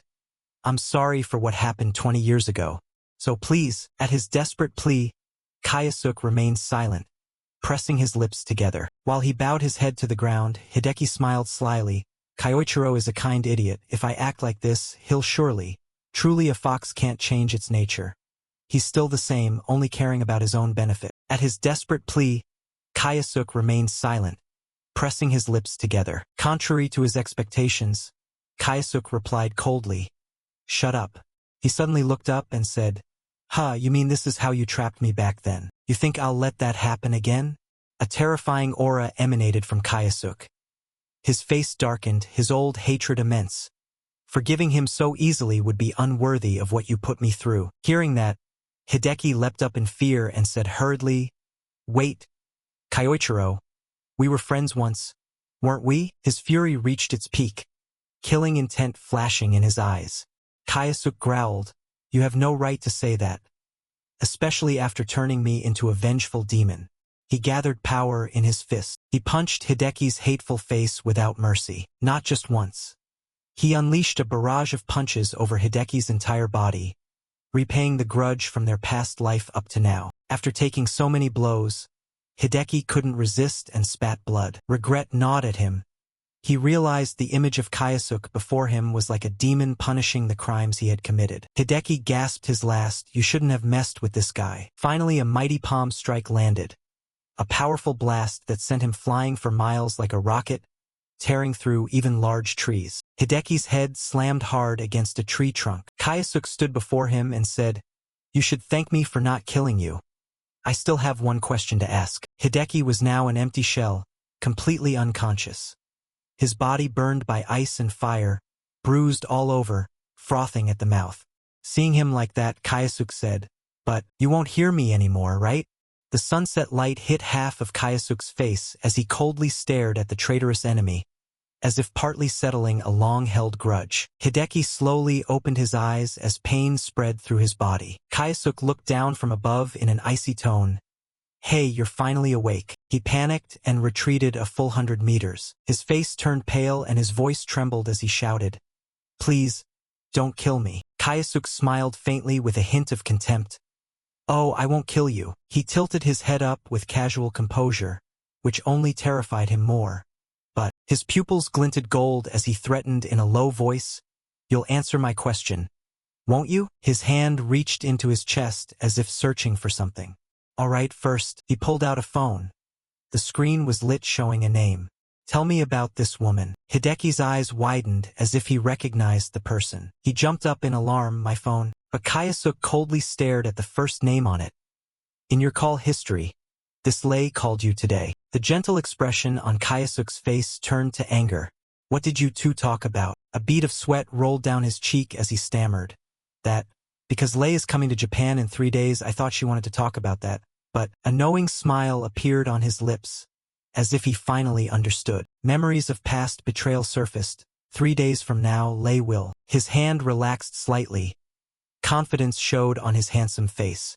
"I've decided what to do." Hideki hurriedly caught the phone as Kayasuk tossed it back. "Here. Treat Lei as you normally would for now." He suddenly raised a finger to his lips to signal silence. "But don't tell her anything about my identity." He thrust a finger at him and declared firmly, "While you were unconscious, I placed a charm on your heart." A flame slowly appeared in his palm. "If you tell her who I am." As he clenched his hand, the flame quickly erupted into a terrible explosion. This drained even more color from his face until he looked lifeless. Then boom. Remember to keep your promise. He turned his back and walked away, leaving him behind. Inside he was quietly pleased to have fooled Hideki. He hadn't actually used that magic. Meanwhile the man clutched his head in panic, lips pressed tight. But with Iwako's personality, a threat like that was more than enough. In the end he collapsed to his knees with no will left. I won't put you under absolute hypnosis, Iwako, because I want you to be desperate while fully conscious. A sinister smile silently appeared on Kayasuke's face. The flight attendants were carefully pushing service carts down the cabin. 3 days later, Roshi gazed thoughtfully, glancing at the hazy scene outside the airplane window. The bodyguard walking beside her quietly reminded her, "Ms. Lei, we're almost there." A flight attendant's announcement slowly came over the PA. "Ladies and gentlemen, the plane will soon be landing at..." Suddenly someone screamed, drawing her attention. A group of hijackers appeared out of nowhere and seized the flight attendant. "This plane is under our control now." One of them aimed a gun at the passengers and ordered, "Everybody get down." Then Roshi suddenly stood up as if unconcerned by the chaos. She calmly stepped toward the hijacker who was shouting, "If you don't follow my orders." Suddenly she was right beside him in an instant. With a decisive move, she knocked the hijacker down. He stared wide-eyed, unable to believe what was happening. In moments she had completely neutralized the rest of them. The passengers in the cabin were astonished by her appearance. They cheered for her charismatic, powerful presence. The pentagonal Saint Lei Roshi were saved. In the end, the hijackers were apprehended as soon as the plane landed. The welcoming man bowed sincerely to offer his thanks. "Ms. Lei, I don't know how to thank you enough." Her youthful face broke into a kind, unpretentious smile. "I'm glad I was on this flight. Thanks to that, the airline's reputation was spared a stain." She then glanced at the gun in her bodyguard's hand. More importantly, it seemed to be a special model undetectable by scanners. Roshi's tone dropped a few degrees, as if negotiating covertly. "Recently, many groups have been using devices made from dungeon materials. So," she placed a hand on the man's shoulder with sympathy and understanding, "I need to equip my staff with some self-defense items." A dangerous smile curved her lips and her tone turned threatening. "Like the weapon you're carrying." He bowed his head in fear and hurriedly replied without protest, "Of course. I'll arrange it immediately." In the airport, dozens of people were moving about, searching for their flights. She pressed the phone to her ear and quietly instructed, "It's me. Let the hijackers go." Her bodyguard glanced at his mistress and smiled softly. "Everything went smoothly, didn't it?" She fully agreed, unable to hide her amusement. "This is rather entertaining." Recalling the earlier chaos on the plane, her voice rose. Planting those hijackers ended up being the decisive move that made the deal succeed. The man's cowering, deferential manner from before amused her. The cheers from the crowd outside the queue lifted her spirits. "Look, this also serves well to polish her reputation." The crowd kept excitedly chanting her name. "Ms. Lei, truly a hero, Lei Roshi indeed." A practiced smile appeared on her lips as she waved warmly. A convoy of cars pulled up in front of a solemn-looking school. She stepped out of the car with composure and walked ahead. "Now, it's time to handle the matter that brought me to Japan." A wooden door bore a sign reading, "Principal's Office." Hideki stood dazed, looking out with a face covered in wounds. A soft sound now was enough to draw his attention. Roshi entered from outside with a friendly manner.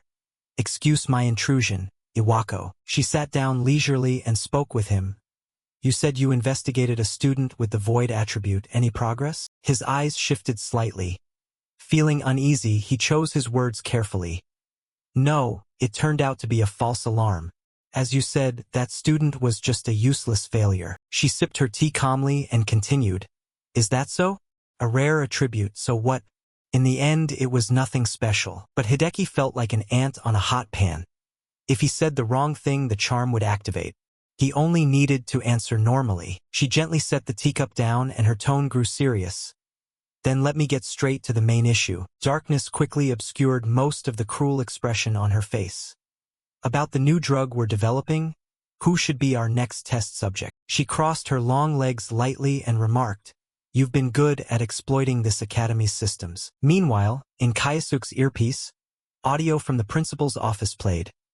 First, start with the student roster. Standing on the rooftop, he muttered under his breath, "How despicable." His face turned icily cold as he declared in a low voice, "The next one who tastes despair will be you, Lei Roshi." The TV in Kayasuk's room crackled on with the day's news. Yesterday, the pentagonal Saint Lei Roshi set foot in Japan. He listened silently to every word with an indifferent expression. She received much praise for subduing the hijackers, who had, seeing Roshi's smiling image on the news, he thought to himself, Lei Roshi, one of those who betrayed me 20 years ago. She casually glanced at the ornate hourglass in her hand. She made special weapons from dungeon materials and seemed to have amassed a fortune from that trade. But he recalled the situation he had overheard.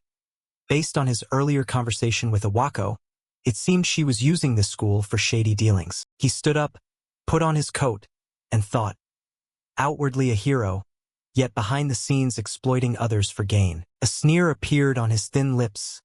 I can't let this go. Then he stepped out the door and headed straight toward his target. The scene shifted to the school's hallway, bustling with laughter. He held his phone in his hand, mulling over tactics.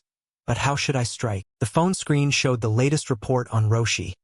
Security has been strict here ever since she set foot in the academy. Finally, he had decided on his own course of action. First, investigate the situation. Just then, someone called from behind. Kayasuk. Recognizing who it was, he greeted softly. Is that you, Asahi? Karen replied cheerfully in a gentle voice. Good morning. She stepped closer to look at his phone. You reading about Mr. Lei? He glanced over coldly and tossed out. Yeah, I'm just skimming. Karen's petite face showed unabashed admiration. Mr. Lei is amazing. Yesterday she defeated those hijackers. She paused briefly before continuing. And the great serpent Changsan clan is also very famous. His eyes lit up at the new information. Changsan clan, she explained innocently as they walked. It's the family Mr. Lei founded, and it has many powerful members. He briefly remembered those bodyguard-like figures. I see the people in black protecting Lei are from that clan. Karen excitedly went on praising. Many students here plan to join the military. What about you, Kayasuk? He let out a soft laugh, wanting to refuse. No, but he suddenly hesitated. As if remembering something. Wait, a slender hand lightly stroked Kayasuk's chin as he calculated carefully. If I use that clan, I can get close to Lei. He finally moved forward with steady steps. All right, he waved goodbye to Karen and didn't forget to say a few words. Thanks, Asahi. Because of you I know what to do. She stood at the classroom door watching his hurried back. A big question mark popped over her head. It's nothing. Inside the elegant wooden cabinet were a series of prestigious awards. Hideki sitting at his desk was startled by the phone's ring. Hello? He carefully lifted the receiver and spoke in a soft, whisper-like voice. It's me. He looked up at the deep blue sky and murmured, Hey, Awako, I need a favor. On the other end came the man's hesitant, timid reply. What's the matter? He merely smiled faintly and requested in a low voice, if Lei contacts you. The scene shifted to some kind of laboratory. A man tied up and kneeling on the floor was surrounded by several researchers. The door was suddenly thrown open and light fell on a familiar silhouette. Roshi stood with her hands on her hips, full of confidence, and asked, Well, how does it look? The man, pale with panic, begged. Please, don't inject that drug into me anymore. If this continues, I'll die. A stiletto heel was suddenly brought before his face, making him even more terrified. She decisively kicked him to the floor without mercy. Despite his trembling, she remained cold and made her decision. No way. I won't listen to the opinion of a lab rat. Her red lips curved into a meaningful, delighted smile. Don't be so pessimistic. She carefully ground her heel into his cheek, causing his pupils to contract. If your body is compatible with this drug, you'll become even stronger. She turned and walked away, lightly snapping her fingers as a signal. So, begin. Seeing the syringe filled with red fluid, the man screamed even louder. Please wait. But the medics quickly injected the fluid into his neck. His whole body went rigid and his scream cut off midway. Immediately the screams turned into agonized wails. The man struggled for a while and finally collapsed. His face went blank and his speech degraded into meaningless moans. After watching, she couldn't help but sigh. Language lost this time? It seems the drug won't work unless there's some magical ability. The door opened again with a soft sound. We still need more data. A bodyguard followed and cautiously reported the next steps. We'll soon need more test subjects. She crossed her arms in agreement. Indeed, a wicked smile appeared on Roshi's lips as she tapped her fingers crazily. As usual, we'll disguise it as recruitment for the great serpent Changsan. She casually entered the elevator while contacting Hideki. Hello, Iwako. About the test subjects we discussed earlier. Leaning gracefully against the elevator wall, she requested softly. I need people skilled in magic. Could you select a few students from your academy? On the other end, he remained silent and didn't answer immediately. After a moment, he finally spoke up with a suggestion. If so, how about this? She stood in the elevator and listened to every word. We can hold a selection trial right at the academy. That way it's easy to filter out the capable ones, right? The corner of her mouth curved slightly, her face betraying a malicious intent. Sometimes you do come up with good ideas. The elevator announced, ground floor. She stepped out calmly, filled with delight. The date and details will be announced later. On the other end, Hideki quickly hung up. He put his hands behind his back and silently gazed at the sky through the window. I've done as you asked, Kyoichiro. The scene cut to the crowded main hall as someone announced. I have an announcement. A bodyguard on the podium announced solemnly. The Great Serpent Changsan has decided to hold a selection examination to recruit new members. This caused an uproar among the students below. Really? This is our chance to join that famous family. Kyosuke couldn't help but smile faintly as he stood in the ranks, his gaze fixed on the man on the podium. So the path to approach Lei has opened. That morning on the sports field, students and judges gathered. A judge spoke. Thank you for attending the Great Serpent Changsan selection trial. A male judge with long hair began to outline the rules. I will explain how this trial will be conducted. While the judge explained the procedures, Kyosuke silently calculated.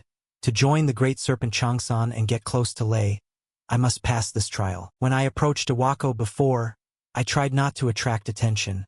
But this time it's the opposite. I'll draw the attention of Yang Xinyu, Lei's right hand, and the judges. I'll display my strength. Standing lost in thought in the corridor, a voice suddenly called out, Kyosuke. It was Karen approaching to greet him. Are you entering the trial? Kyosuke nodded softly. Yeah. You too? His eyes flickered. I don't want her involved in this, but Karen smiled shyly, cutting off his thoughts. I know I don't really belong here, but I have my reasons for participating. With a determined smile, she looked at Kyosuke. Do your best so we can both get through the trial together. Kyosuke told himself he must pass at all costs. At the stadium, the judges announced, we will begin the test to measure your mana. He then pointed to a golden orb. This measuring device will display the mana of anyone who touches it. We will conduct mana measurements here, so please step up one by one. The first young man stepped forward and touched the mana meter. After he left, there was a sigh and the judge announced his score. The judge called the next name. Next, Ase Kyosuke. Kyosuke stepped up with a friendly smile. Please, go ahead. He held his student ID out and stepped forward. Seeing the information on the card, the judge showed no expectation. Void attribute level 30. Looks like no hope. Kyosuke placed his hand on the mana meter. A blinding light erupted, shocking the entire hall. The judge, dazed by the light, still couldn't grasp what had happened. The students around were stunned too. What the hell is that, crazy? Kyosuke remained standing by the meter as everyone present gaped. He turned back and asked confidently, that's it, right? The judge, still unsure, replied, Kyosuke walked away while the panel began recording his rank. Among all who had been measured, only Kyosuke achieved an S rank. The next part of the exam was the magic skill test. Kyosuke started forming a sphere of earth and stone. A judge behind commented, he only made a lump of earth? Having lots of mana alone isn't enough. Suddenly the corner of Kyosuke's mouth curled into a knowing smile. In his hand now was a water attribute sphere. Witnessing this, The judges were astonished that Kayasuk could form two spheres of different attributes at once. His smile hadn't faded as a fire attribute sphere formed. Not stopping there, Kayasuk continued to create two more spheres of different attributes. Everyone around was shocked by his power. One man exclaimed, "Did he just create all the basic attributes at once?" Kayasuk smiled smugly. "How's that? Huh? A person with the void attribute, always considered worthless, can do this and surprise you, right?" From afar, Karen ran over and praised, "You're amazing, Kayasuk." Kayasuk encouraged her back. "Thanks. Do your best too, Asahi." It was Karen's turn. She prepared to take her test. Karen concentrated her mana to showcase her ability. The withered plants on the shelf began to revive under her magic. The stems straightened and started to blossom. Finally, from the wilted sprouts, Karen transformed them into large, healthy flowering plants. Two male classmates sneered at her ability. "She only revives wilted flowers, nothing special." Only Kayasuk noticed the special aspect of Karen's magic. It was light attribute magic, a rare attribute, but the judges might find it hard to evaluate. "I pity her, and I hope she doesn't get entangled in this." Taunted, Karen bowed her head in embarrassment and walked away. The long-haired male judge had noticed her and left a note on his phone. "Asahi Karen, worth considering as a test subject." The judge announced the next round. "Finally, we will hold one-on-one duels." The long-haired judge pointed to the people behind him. "Your opponents are them." The students were stunned. "You want us to face members of the Great Serpent Changsan?" The judge reassured them, "Don't worry, we won't judge solely on wins or losses. How you fight matters." Outwardly he said that, but inwardly the judge looked down on them. No academy student stood a chance against a Great Serpent member. A cocky blonde challenged Kayasuk.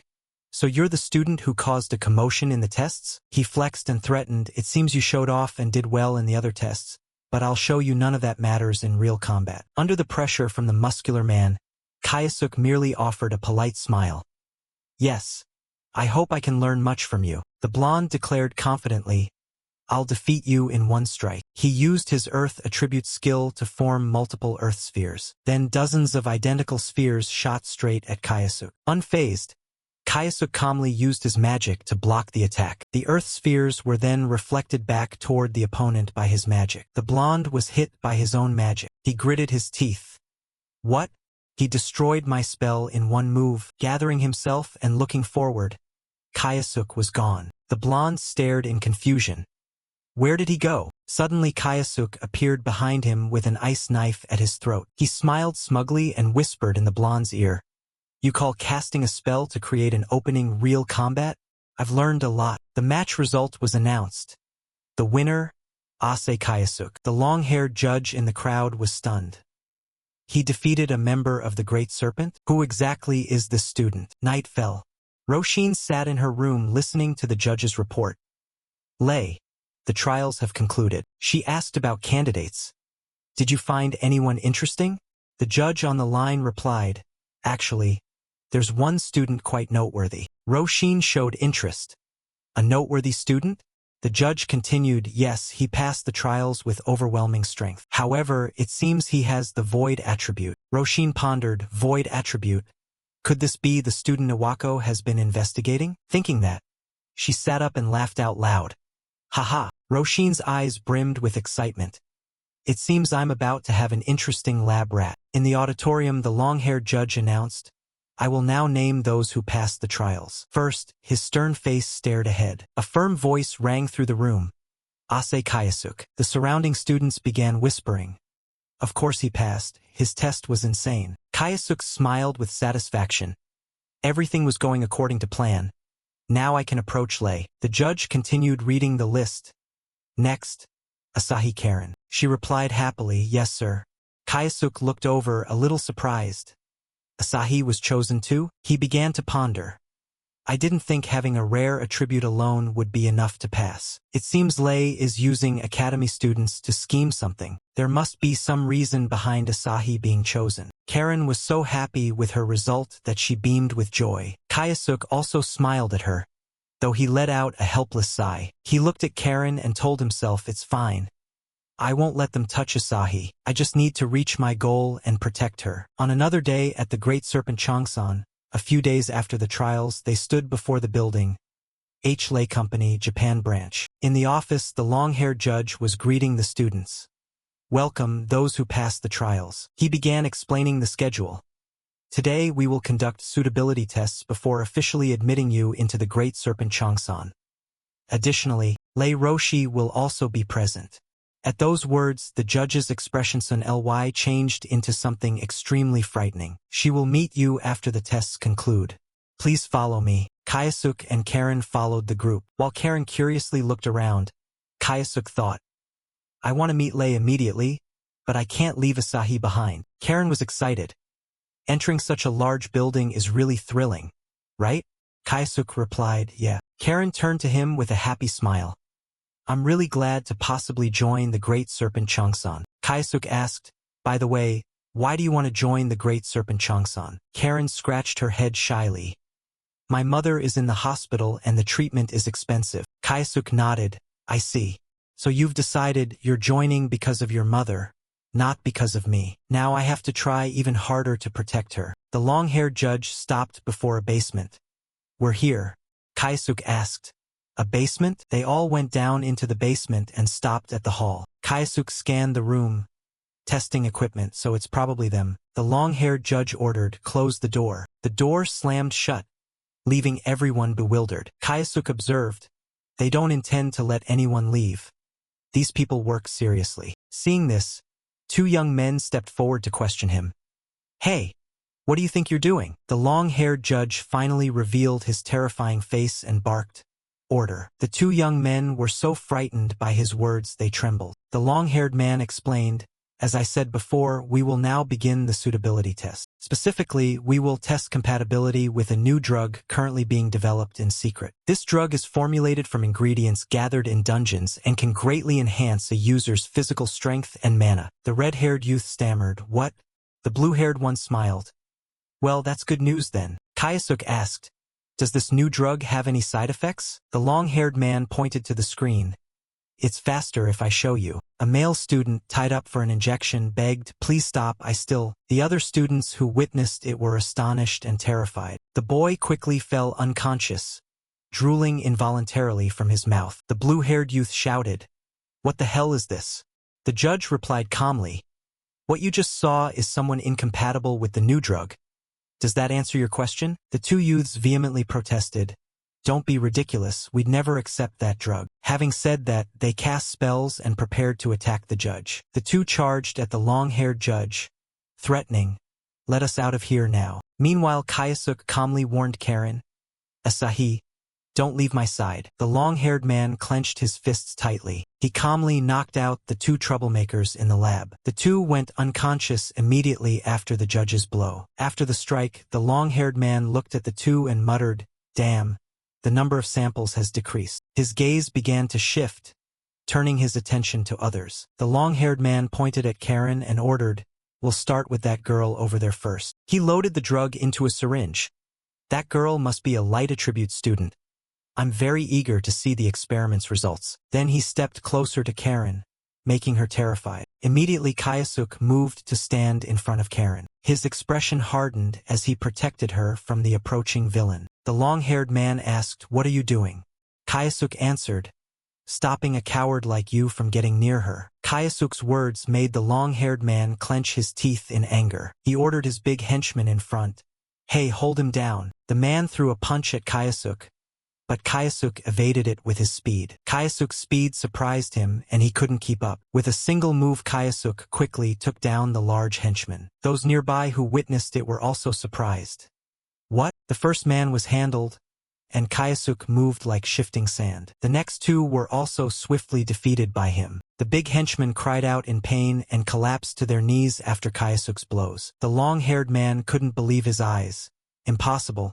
He took down so many people in a single strike. Having dealt with the obstructing thugs, Kayasuk turned around. He gave the long-haired man a cold stare and warned, you're next. The man stiffened under Kayasuk's intimidation. Faced with the disadvantage, the long-haired man decided, it's come to this. If I catch that girl. His sudden lunge made Karen scream in fear. No. Kayasuk grabbed the hand the long-haired man used to reach for Karen. I told you. I won't let you near her. He angrily withdrew his hand. Damn, who is he after all? An ordinary student couldn't do that. Kayasuk's gaze turned frightening. Now, steel yourself. At that moment Kayasuk stood like a hero blocking Karen's path. The long-haired man ground his teeth in anger. Damn it, Kayasuk instructed, Asahi, stay behind me. Though scared, Karen trembled and replied, Thank you, Kayasuk. Watching him protect her, Karen thought to herself, Kayasuk is amazing. A moment ago I couldn't even keep up with his movements. I knew he'd gotten stronger, but I didn't expect it to be this much. The long-haired man regained his composure and warned, You bastard, don't act high and mighty. He wasn't intimidated and spoke up. Let me ask you something. Why are the academy students being used as test subjects? What is the reason? His sharp gaze fixed on his opponent. Hearing Kayasuk's question, the long-haired man smiled slyly. He arrogantly answered, It's simple. Those who follow Lord Lei can receive his blessing. Once we succeed in developing this drug, he'll become even stronger than before. Kayasuk frowned. You think committing such inhumane experiments is acceptable just for that goal? The long-haired man confidently uttered in human words, We just make use of what's available. That's all. Then, suddenly, he broke into a strange smile. Being our test subjects is an honor for them. Kayasuk recalled Karen's words in the company hall earlier. My mother is in the hospital and the medical bills are expensive. Joining the great serpent Changsan would really make me happy. Remembering those words made him clench his fists tighter. The long-haired man casually pointed at Karen. That girl too. She was overjoyed to become one. Kayasuk's voice brimmed with extreme hatred. Shut up. A great power now surged throughout his body. Magic radiating from him made the long-haired man uneasy. Kayasuk hissed each word in anger. Who do you think you are? A piece of trash who tramples others like you can't understand how Asahi feels. Karen looked at the boy before her, moved. Kayasuk, the long-haired man doubted, what is this overwhelming pressure? Is he really just a student? Although unsettled, a smile still tugged at the corner of his mouth. With confidence he spoke to Kayasuk. Normally I tell you to know your place, but I don't dislike your audacity. So, why don't you submit to Lord Lei? If you hand that girl over, you might even be promoted to a high-ranking officer. I'm sure Lord Lei would be pleased. His words made Kayasuk angrier. I told you to shut up. I won't forgive people like you. The long-haired man loosened his tie. You'll regret this. Then he began to display his power. The long-haired man's eyes flared a powerful golden glow. His power caused the ground beneath him to shatter. Kayasuk realized, it's a body enhancement magic. The long-haired man asserted, yes, combined with my martial arts, this is an invincible technique. Then he started taunting, if you've got guts, come at me. The long-haired man's feet left the ground as he surged forward. He swung a fist at him. Take this. The punch came down hard but missed Kayasuk entirely, leaving the long-haired man stunned. This power, the man continued with a face full of confidence. Seems you dodged that one, huh? Kayasuk observed, I see, so that's what body enhancement magic is like. It's really strong. If that's the case, the long-haired man lunged at Kayasuk again. I dare you to dodge this one. Kayasuk closed his eyes to cast a spell, focusing and turning imagination into form. Seeing him stand still, the long-haired man mocked, what the hell are you doing? Giving up? His fist drew near die. Kayasuk snapped his eyes open. Void magic. He stopped the long-haired man's punch, activating it. The man couldn't believe what he was seeing. No way. Does he have power equal to mine? No, he's even stronger. Kayasuk smiled challengingly at the long-haired man. Looks like I can use body enhancement magic too. Thanks. It's because of you that I could imagine it. Seizing the moment, Kayasuk delivered a powerful blow to the long-haired man. He was grievously wounded by Kayasuk's strike. The opponent's whole body was sent flying, rocks and earth-shattering. Thrown to the ground, he refused to accept this defeat. No way. A fleeting thought crossed minds. Who exactly is he? Kayasuk stood silently, staring at the long-haired man with hatred and contempt. Afterwards Karen was deeply grateful. Thank you, Kayasuk. Our hero gently asked her. Asahi, are you okay? Glancing at the others behind him, Kayasuk offered. I'll clear the way, so you should leave. The two youths hesitated. But what about you? Kayasuk didn't answer. He used his strength to smash a large glass window frame. To the astonishment of the three friends behind him, Kayasuk strode out proudly. He left with only one line. I have business to attend to. On Roshi's end the phone rang urgently. Lord Lei, there's an emergency. It seems Lord Yang has been defeated and the students have escaped. Roshi exclaimed. What? The caller continued. There's an extremely powerful one heading straight this way. As the line cut off, a loud noise suddenly rang out. Roshi was momentarily stunned. What the hell happened? It was Kayasuke standing at the door. Roshi asked cautiously, Who are you and why have you come here? Kayasuke's expression changed to something terrifying. His calm but threatening voice rose. Simple. I have come to repay you a debt from 20 years ago. Roshi couldn't fully grasp what Kayasuke meant. A debt from 20 years ago? What are you talking about? Kayasuke stepped closer calmly. It seems you still don't understand. Do I need to explain it to you in detail? Since the SSS tier dungeon 20 years ago, you pentagonal saints have been hailed as heroes. Hearing the mention of the past, Roshi's expression grew tenser. Kayasuke continued, Suppose the conspiracy of someone was crushed that day. Roshi turned away calmly. What nonsense is a student like you babbling? Do you intend to lecture me on history? Ignoring her, Kayasuke went on. Now the pentagonal saints are leaders in every major field worldwide. They're praised as heroes who defeated evil. Roshi interjected, So what are you? Kayasuke cut her off. Nevertheless, the truth is completely different. Roshi frowned, her voice laced with annoyance. What are you saying? Kayasuke explained further. His aura suddenly changed. You used your own teammates as sacrifices to reap results and build your reputation. Even now, you still trample on the wills of those who stood by your side. Am I wrong? Hearing Kayasuke's accusation, Roshi burst into laughter. She sneered at Kayasuke's words. I was wondering what nonsense you're spouting. Don't tell me you believe those ridiculous conspiracy theories. Undeterred by Roshi's attitude, Kayasuke insisted. It's not just a conspiracy theory. I know what you did. You pushed your teammates into that gate. Kayasuke's indictment turned Roshi's face pale with guilt. She frowned suspiciously. How would an ordinary student know that? Sensing Roshi's internal conflict, Kayasuke spoke. You still don't understand, Rei? Who do you think I really am? Changing his expression, Kayasuke emphasized. I am Misato Kyoichiro. At that name, Roshi became panic-stricken. No, impossible, Kayasuke interrupted forcefully. That already happened. I used the very power you once called monstrous. A level 100 able to wield time magic is truly a monster. Every word from Kayasuke deepened Roshi's fear. She was shaken by the truth, unable to believe it. No way. Kyoichiro, are you really here? Kayasuke affirmed.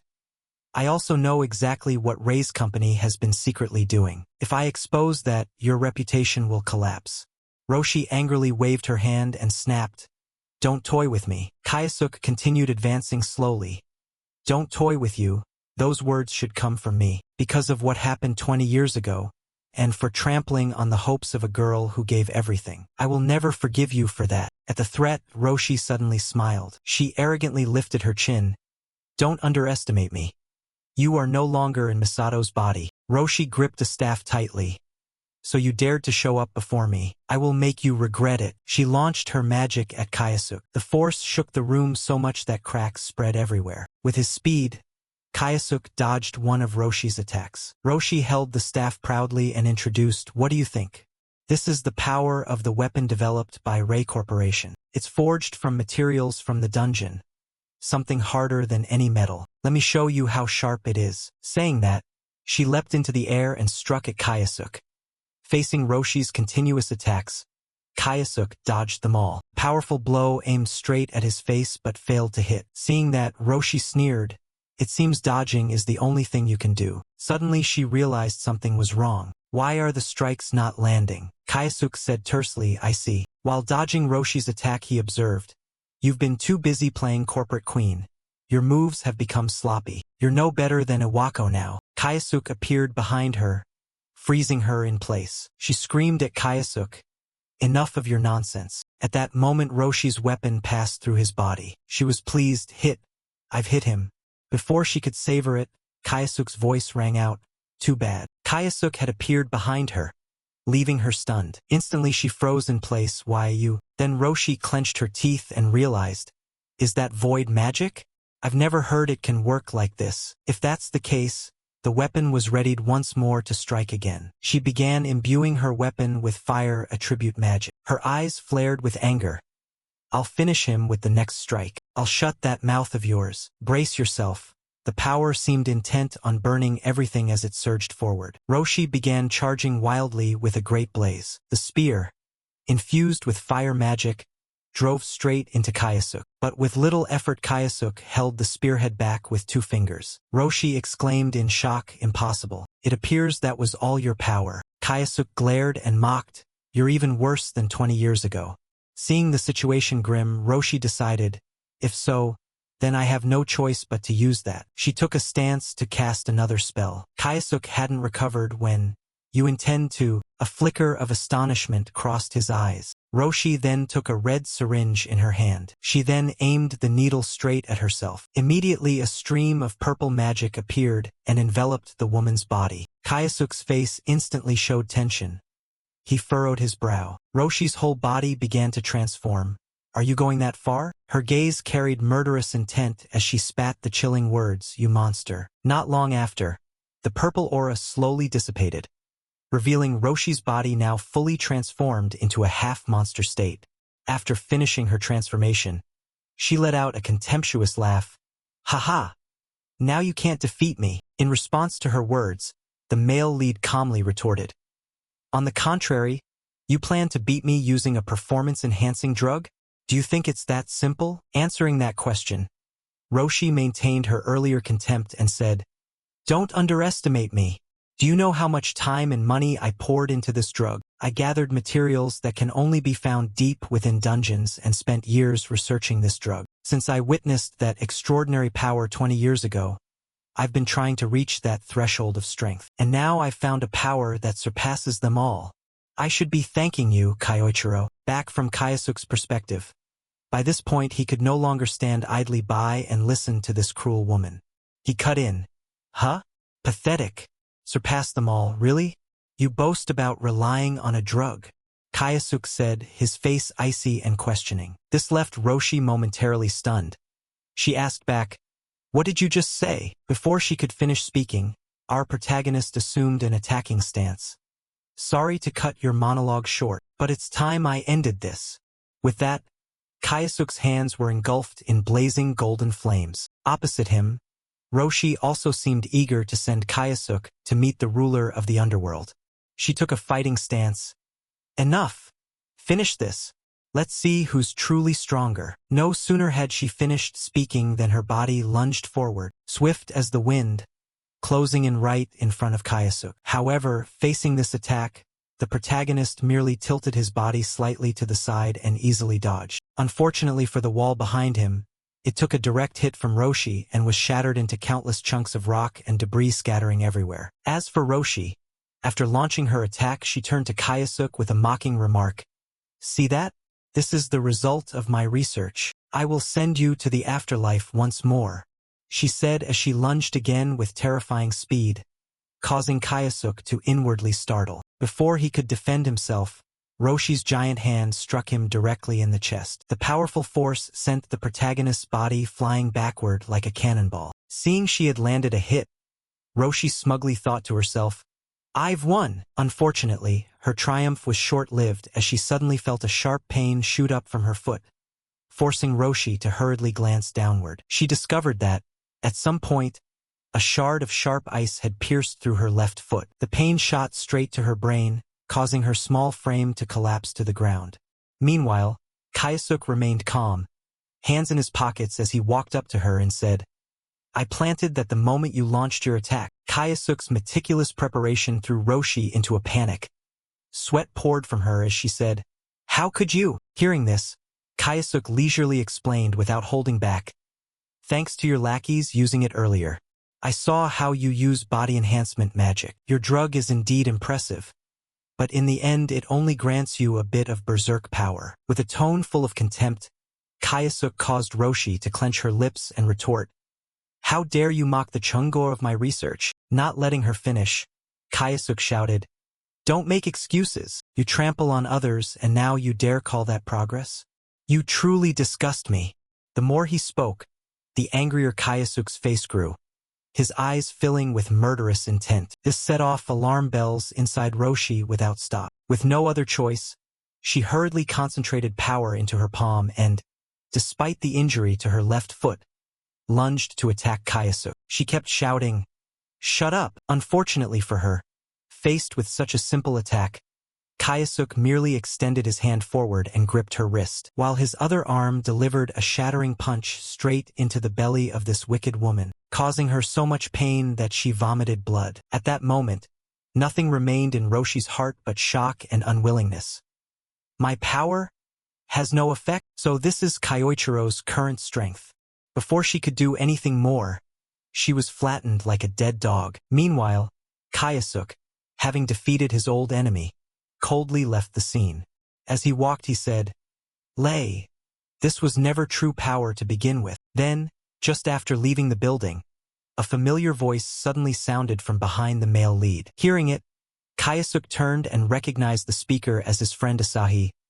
"Ah, Asahi? Are you okay?" Kayasuke replied with a smile. "Glad you're all right." At the same time, not far away, a group of reporters began buzzing about the building explosion. "Hey, just like the tip said, Lei's company has been attacked." Their words made Asahi suspicious, and she turned to the boy beside her to ask, "Was that you?" Of course, Kayasuke feigned ignorance. "Who knows?" He shrugged, then sank into thought.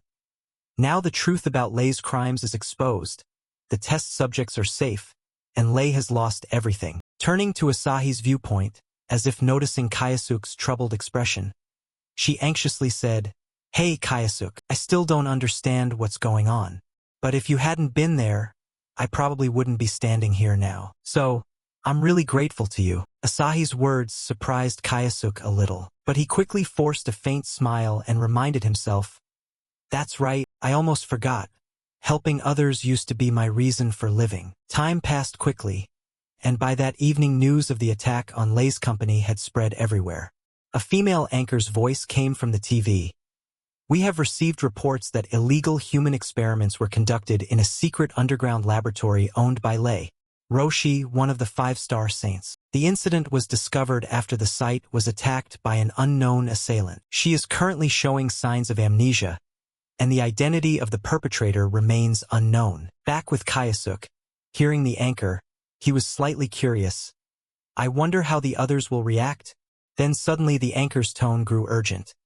We interrupt to update breaking news. Nathaniel of the 5-star Saints has just issued an official statement." Those words caused Kayasuke's expression to change abruptly, his face filling with murderous intent as he stared back. On the TV, the blond man began to speak. "On behalf of the 5-star Saints, I stand here to deliver an urgent message. I can only say that we are deeply saddened by the matter involving Lei. Roshi was our comrade. We feel profound remorse for not recognizing her fall sooner."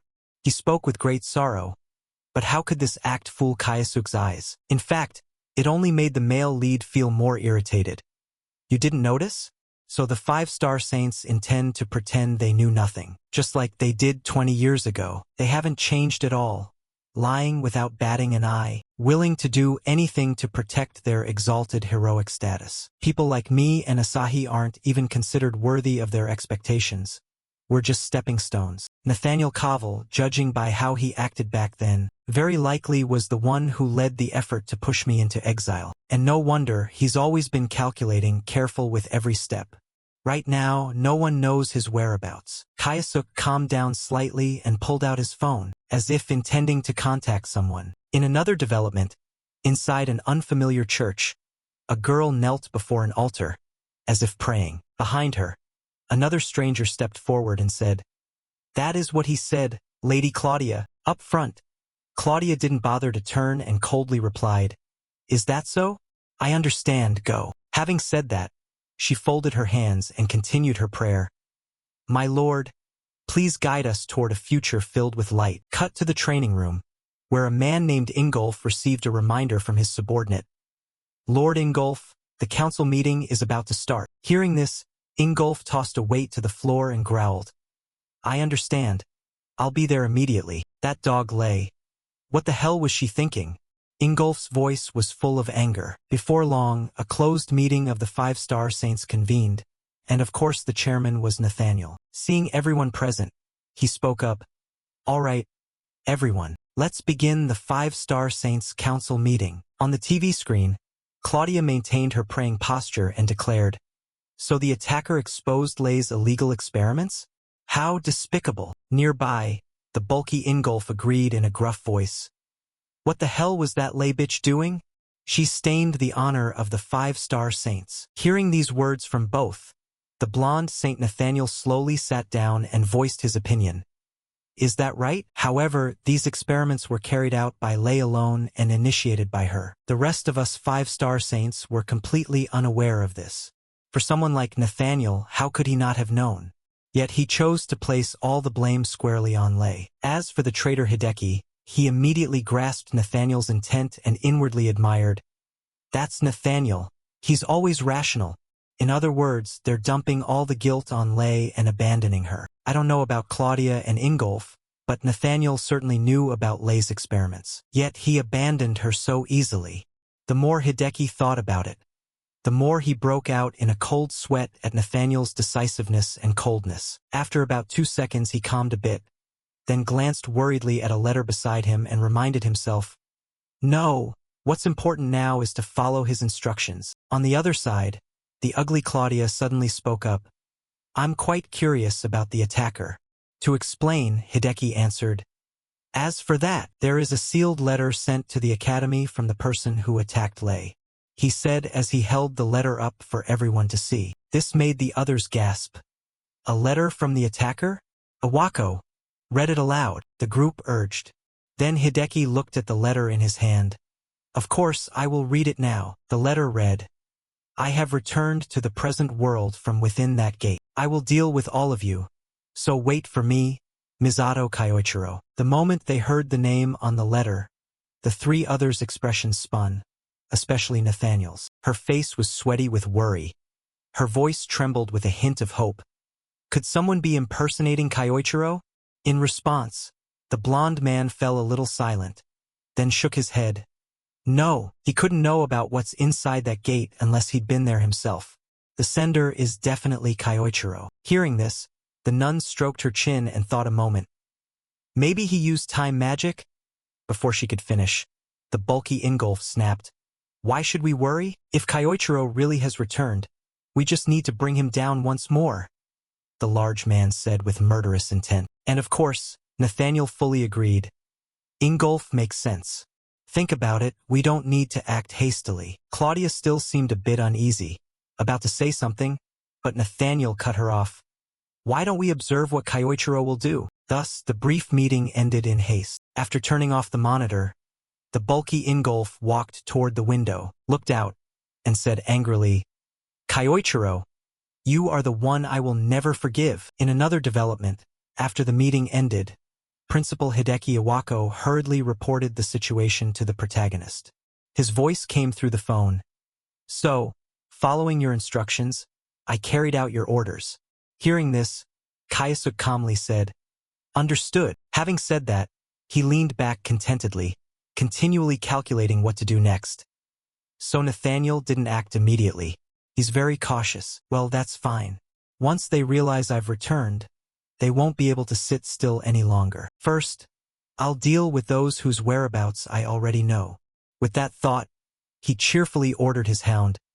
"All right, Iwako, act." On the other end, Iwako's anxious voice sounded, "What shall we do next?" Seeing his tracker so nervous, as if about to soil himself, Kayasuk quickly reassured him. "It's not that difficult. Just arrange to transfer me to an academy connected to Ingol." Seeing that, Hideki seemed to guess Kayasuk's intent and asked, "So next, you're targeting Ingolf?" Kayasuk admitted bluntly, "Yes. Using a short-term study abroad program will be easy, right?" Turning to Iwako, since he was on Kayasuk's side, even if unwilling he had to warn, "Let me be clear. Ingolf isn't like me or Lei. You won't find any bad rumors or shady deals about him." That pointed warning from the sharp-faced man made Kayasuk fall silent for a moment. But then he calmly said, "Even so, At the very least I want to see his face. Leave the formalities to you. Having said that, he hung up, cast a cold glance at the view outside, and murmured, even if there are no rumors about him, that doesn't change the fact that he betrayed me 20 years ago. Time passed quickly. Thanks to Awako's arrangements, our protagonist soon received a spot to study abroad. Cut to Kayasuk's location. He scanned the surroundings and whispered, so this is Germany? They confirmed a link between this country's academy and Ingolf. I'll use the German academy to get close to him, but for now I have to get to the academy first. With that thought, the protagonist moved quickly. Before long he was drawn by a noisy shout. You leech-like bunch! And of course Nathaniel fully agreed. Ingolf makes sense. Think about it, we don't need to act rashly. However, Kayasuk couldn't understand what they were saying because of the language. Come to think of it, they were speaking a completely different language here. Then I'll use Void to auto-translate, Kayasuk thought. Without hesitation, he activated his magic and reached out around him. Soon, voices began flowing into his ears. The man in brown laughed and said, "Don't say that. Come on. Miss, what's wrong with coming with us for a bit?" Beside him, the man in the black coat chimed in, "Come with us. It won't waste your time. Come with me." Responding, the black-haired girl kept an annoyed expression and replied, "You're why I call you leeches. I'm not going with some street scum like you." Her words seemed to anger the two thugs. "What did you say, girl? Too sassy. We'll teach you a lesson."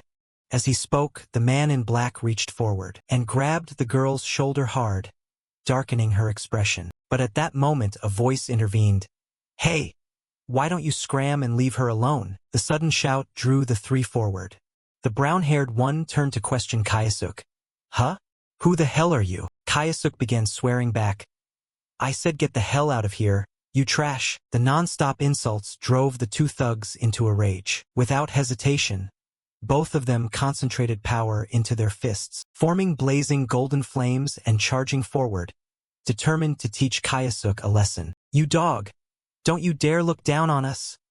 they shouted, launching their fiery punches at Kayasuk. Unfortunately for them, they had no idea how strong the person in front of them was. With a single flick of his hand, Kayasuk easily sent them flying, leaving them flat as dead dogs. This startled the black-haired girl. Just one strike and they were already defeated? So who is this student? Luckily Kayasuk hadn't hit them too hard. Soon the two thugs regained consciousness and fled in haste. "We sincerely apologize." Watching their clumsy retreat, the black-haired girl turned and thanked Kayasuk. Yeah. Thanks for helping me." Hearing that, Kayasuk gave a slight shake of his head. "No problem." Saying that, he scanned the area again. The extras kept gossiping and some even pulled out phones to take pictures. That made Kayasuk uncomfortable, so he said, "Looks like we've attracted a crowd. Let's get out of here." With that, the two of them quickly left the chaotic area. Behind him, the black-haired girl seemed to be thinking to herself, "The last time someone helped me like this was when I met that person." Time passed quickly. By now, Kayasuk and the stranger had walked quite a distance. After noticing there were no more people gossiping around them, the stranger spoke up. "Oh, hey, I just want to thank you for what you did. Because of you things didn't get worse." For Kayasuk, handling those thugs was just a casual deed, so he didn't care much. "I told you, don't worry about it." Inwardly, he also pondered the girl's attitude. She's probably just a responsible type. That said, I feel like I've seen her somewhere before. Unlike Kayasuk, who had many questions, the black-haired girl turned to him and asked, "By the way, your uniform, are you a Japanese student?" The question snapped Kayasuk back, and he nodded. Yes, that's right. I just arrived today as part of a short-term exchange program. I'm on my way to the training academy," he explained calmly, and whether by coincidence or not, the black-haired girl smiled and offered, "If so, let me take you there to say thanks." With someone willing to guide him, our protagonist, not foolish, accepted. He nodded and said, "Thanks a lot." So the two of them continued walking together for a while, chatting as they went. Kayasuk asked, "Are you traveling around the world?" To that question, the stranger shrugged and admitted, "Yeah, well, I have my own circumstances." Her casual, Vague answer made Kayasuk curious. Is she about my age? It's rare to see a girl traveling alone like this. Unable to hide his curiosity, Kayasuk asked, don't you encounter danger traveling alone? Didn't you just get caught up in a situation like that? Hearing him, the stranger waved her hand repeatedly and laughed. Oh, I'm fine. I may look it, but I know a few spells. Her words did not reassure Kayasuk. If anything, they worried him more. He thought inwardly, but didn't she just get grabbed a moment ago? Putting that aside, the short-haired girl stroked her chin and continued. So, are you studying at the training academy? Kayasuk replied. Is there a problem? The black-haired girl glanced at him. Well, achievements. Many students there think the same way. They even have a ranking system in class like a hierarchy. And there's also a reward system based on performance. Hearing that, Kayasuk simply nodded. I understand. In his mind, he quickly grasped what she meant. It seems they take merit-based systems even more seriously than in Japan. According to Iwako, Ingolf often holds regular training sessions for upper-tier students. Meaning, if I want to approach Ingolf, I have to make my mark in that merit-based environment. This is perfect. Exactly the kind of challenge I like. Thinking that, Kayasuk couldn't hide the excitement on his face. Returning to the stranger, she soon pointed ahead and reminded him, Look, we're here. This is the Lansing Training Academy. Having arrived, Kayasuk waved goodbye to the stranger. That's enough, thanks. From behind, the black-haired girl waved back. No problem. Oh, I haven't introduced myself. My name is Shirato Sayuki. As she spoke, she held out her hand. Seeing that, Kayasuk reached out as well and introduced himself. I remember. I'm Issei Kyosuke. The moment he heard his name, Shirato's expression changed. She looked moved, as if she couldn't believe it. This caught Kayasuk's attention and he asked, What's wrong? Quickly, Shirato composed herself and shook her head. Ah, it's nothing. Your name just reminds me of someone I know. Well then, goodbye. Good luck at the academy. With that, the black-haired girl turned and left. As Kayasuk watched her walk away, he felt a twinge of thought. Shirato.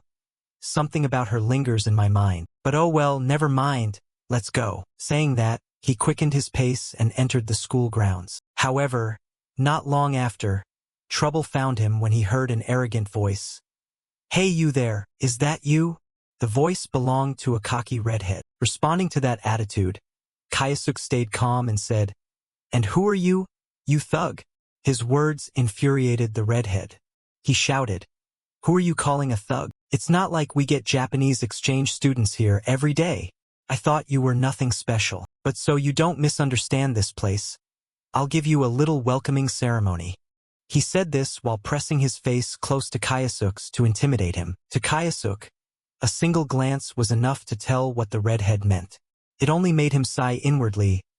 Ugh, barely arrived and I've already met a creep. As she said, maybe he wants to test me with a fight. With that thought, Kayasuk casually tossed his bag aside and said, Fine, I'll fight you. Seeing that, the redhead agreed immediately, even a bit delighted. Good that you're reasonable. Then let's fight. With that, he began to use his power. He manipulated chunks of rubble to hover around and shot them forward like bullets. However, this still wasn't enough to trouble our protagonist. With a single, effortless wave of his hand, Kayasuk easily dispersed the entire attack, leaving the redhead's face stunned. Not giving him even a few seconds of surprise, Kayasuk's cold voice rang out. You have numbers, but your strength is too weak. If you're going to use earth magic, at least do it like this. Accompanying his words, a giant sphere of earth appeared in his hand. Then, without hesitation, Kayasuk hurled it forward with great force. The redhead barely escaped, but the boulder smashed into the wall behind him, creating a large hole. Just looking at the damage it caused was enough to make the thug tremble all over. Finally, at this point, he realized that the person before him was truly a monster.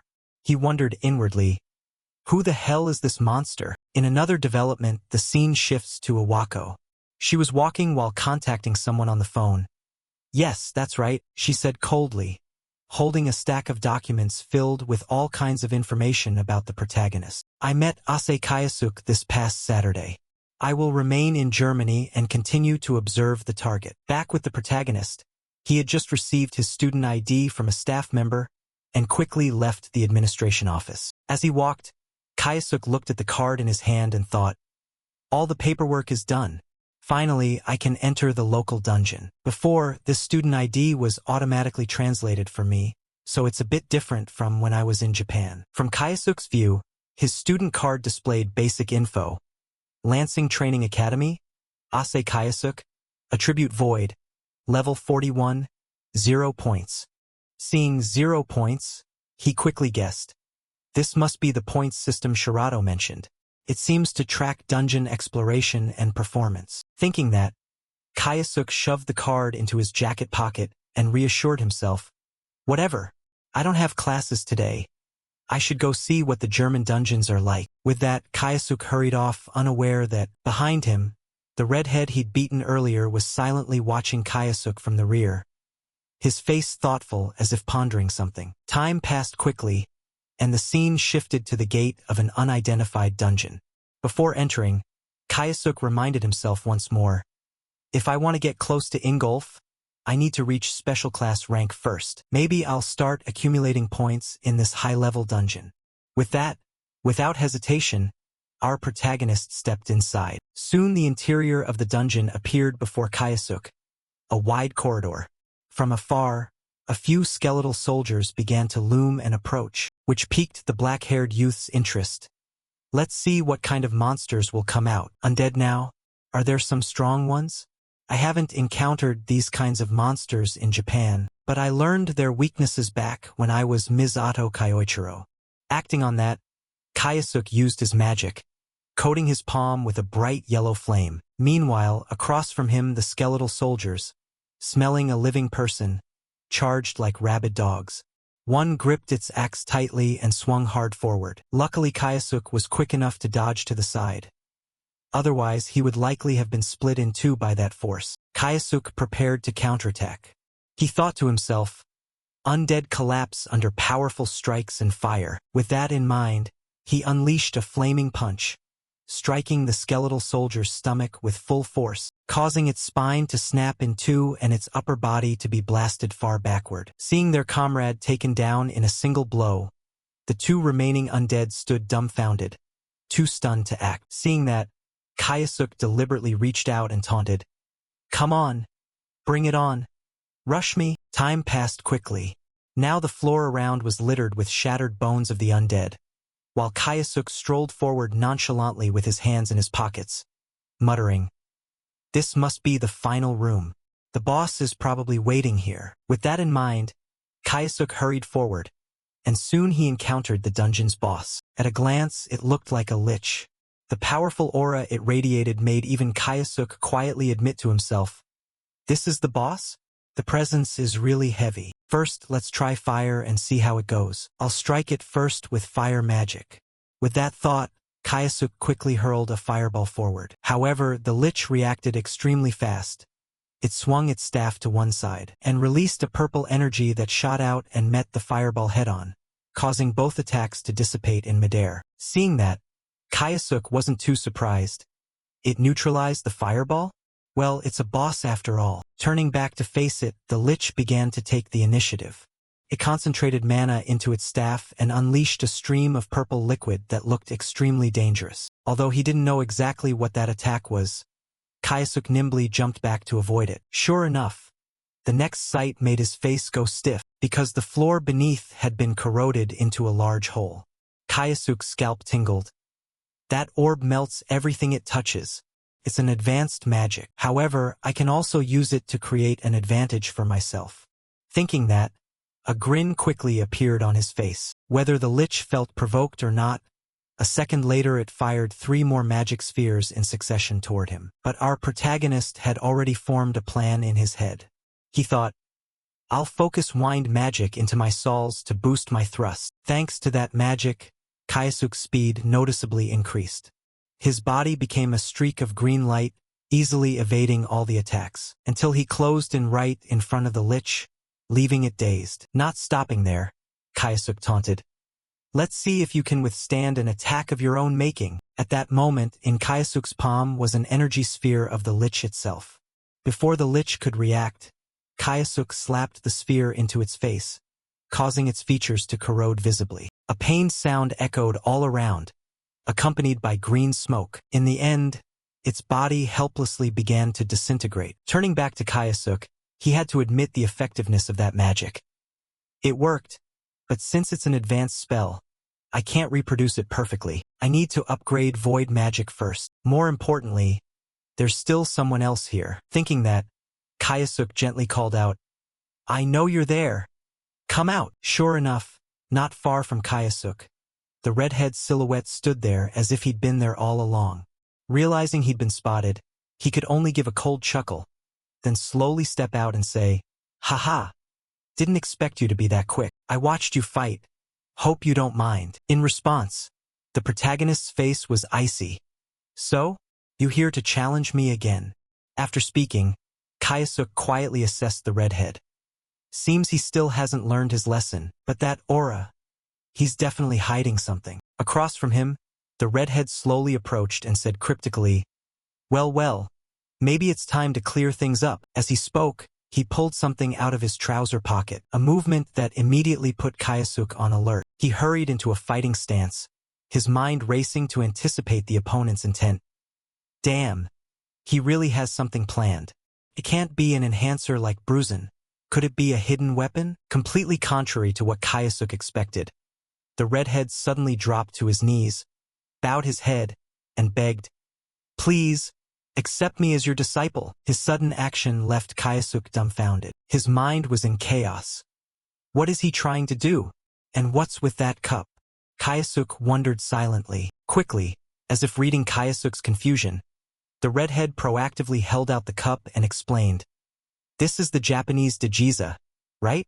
I heard you're even supposed to offer sake to show respect. I couldn't help myself. I'm drawn to your power. Please teach me magic." Seeing his pleading posture, Kayasuk shuddered and took 2 steps back.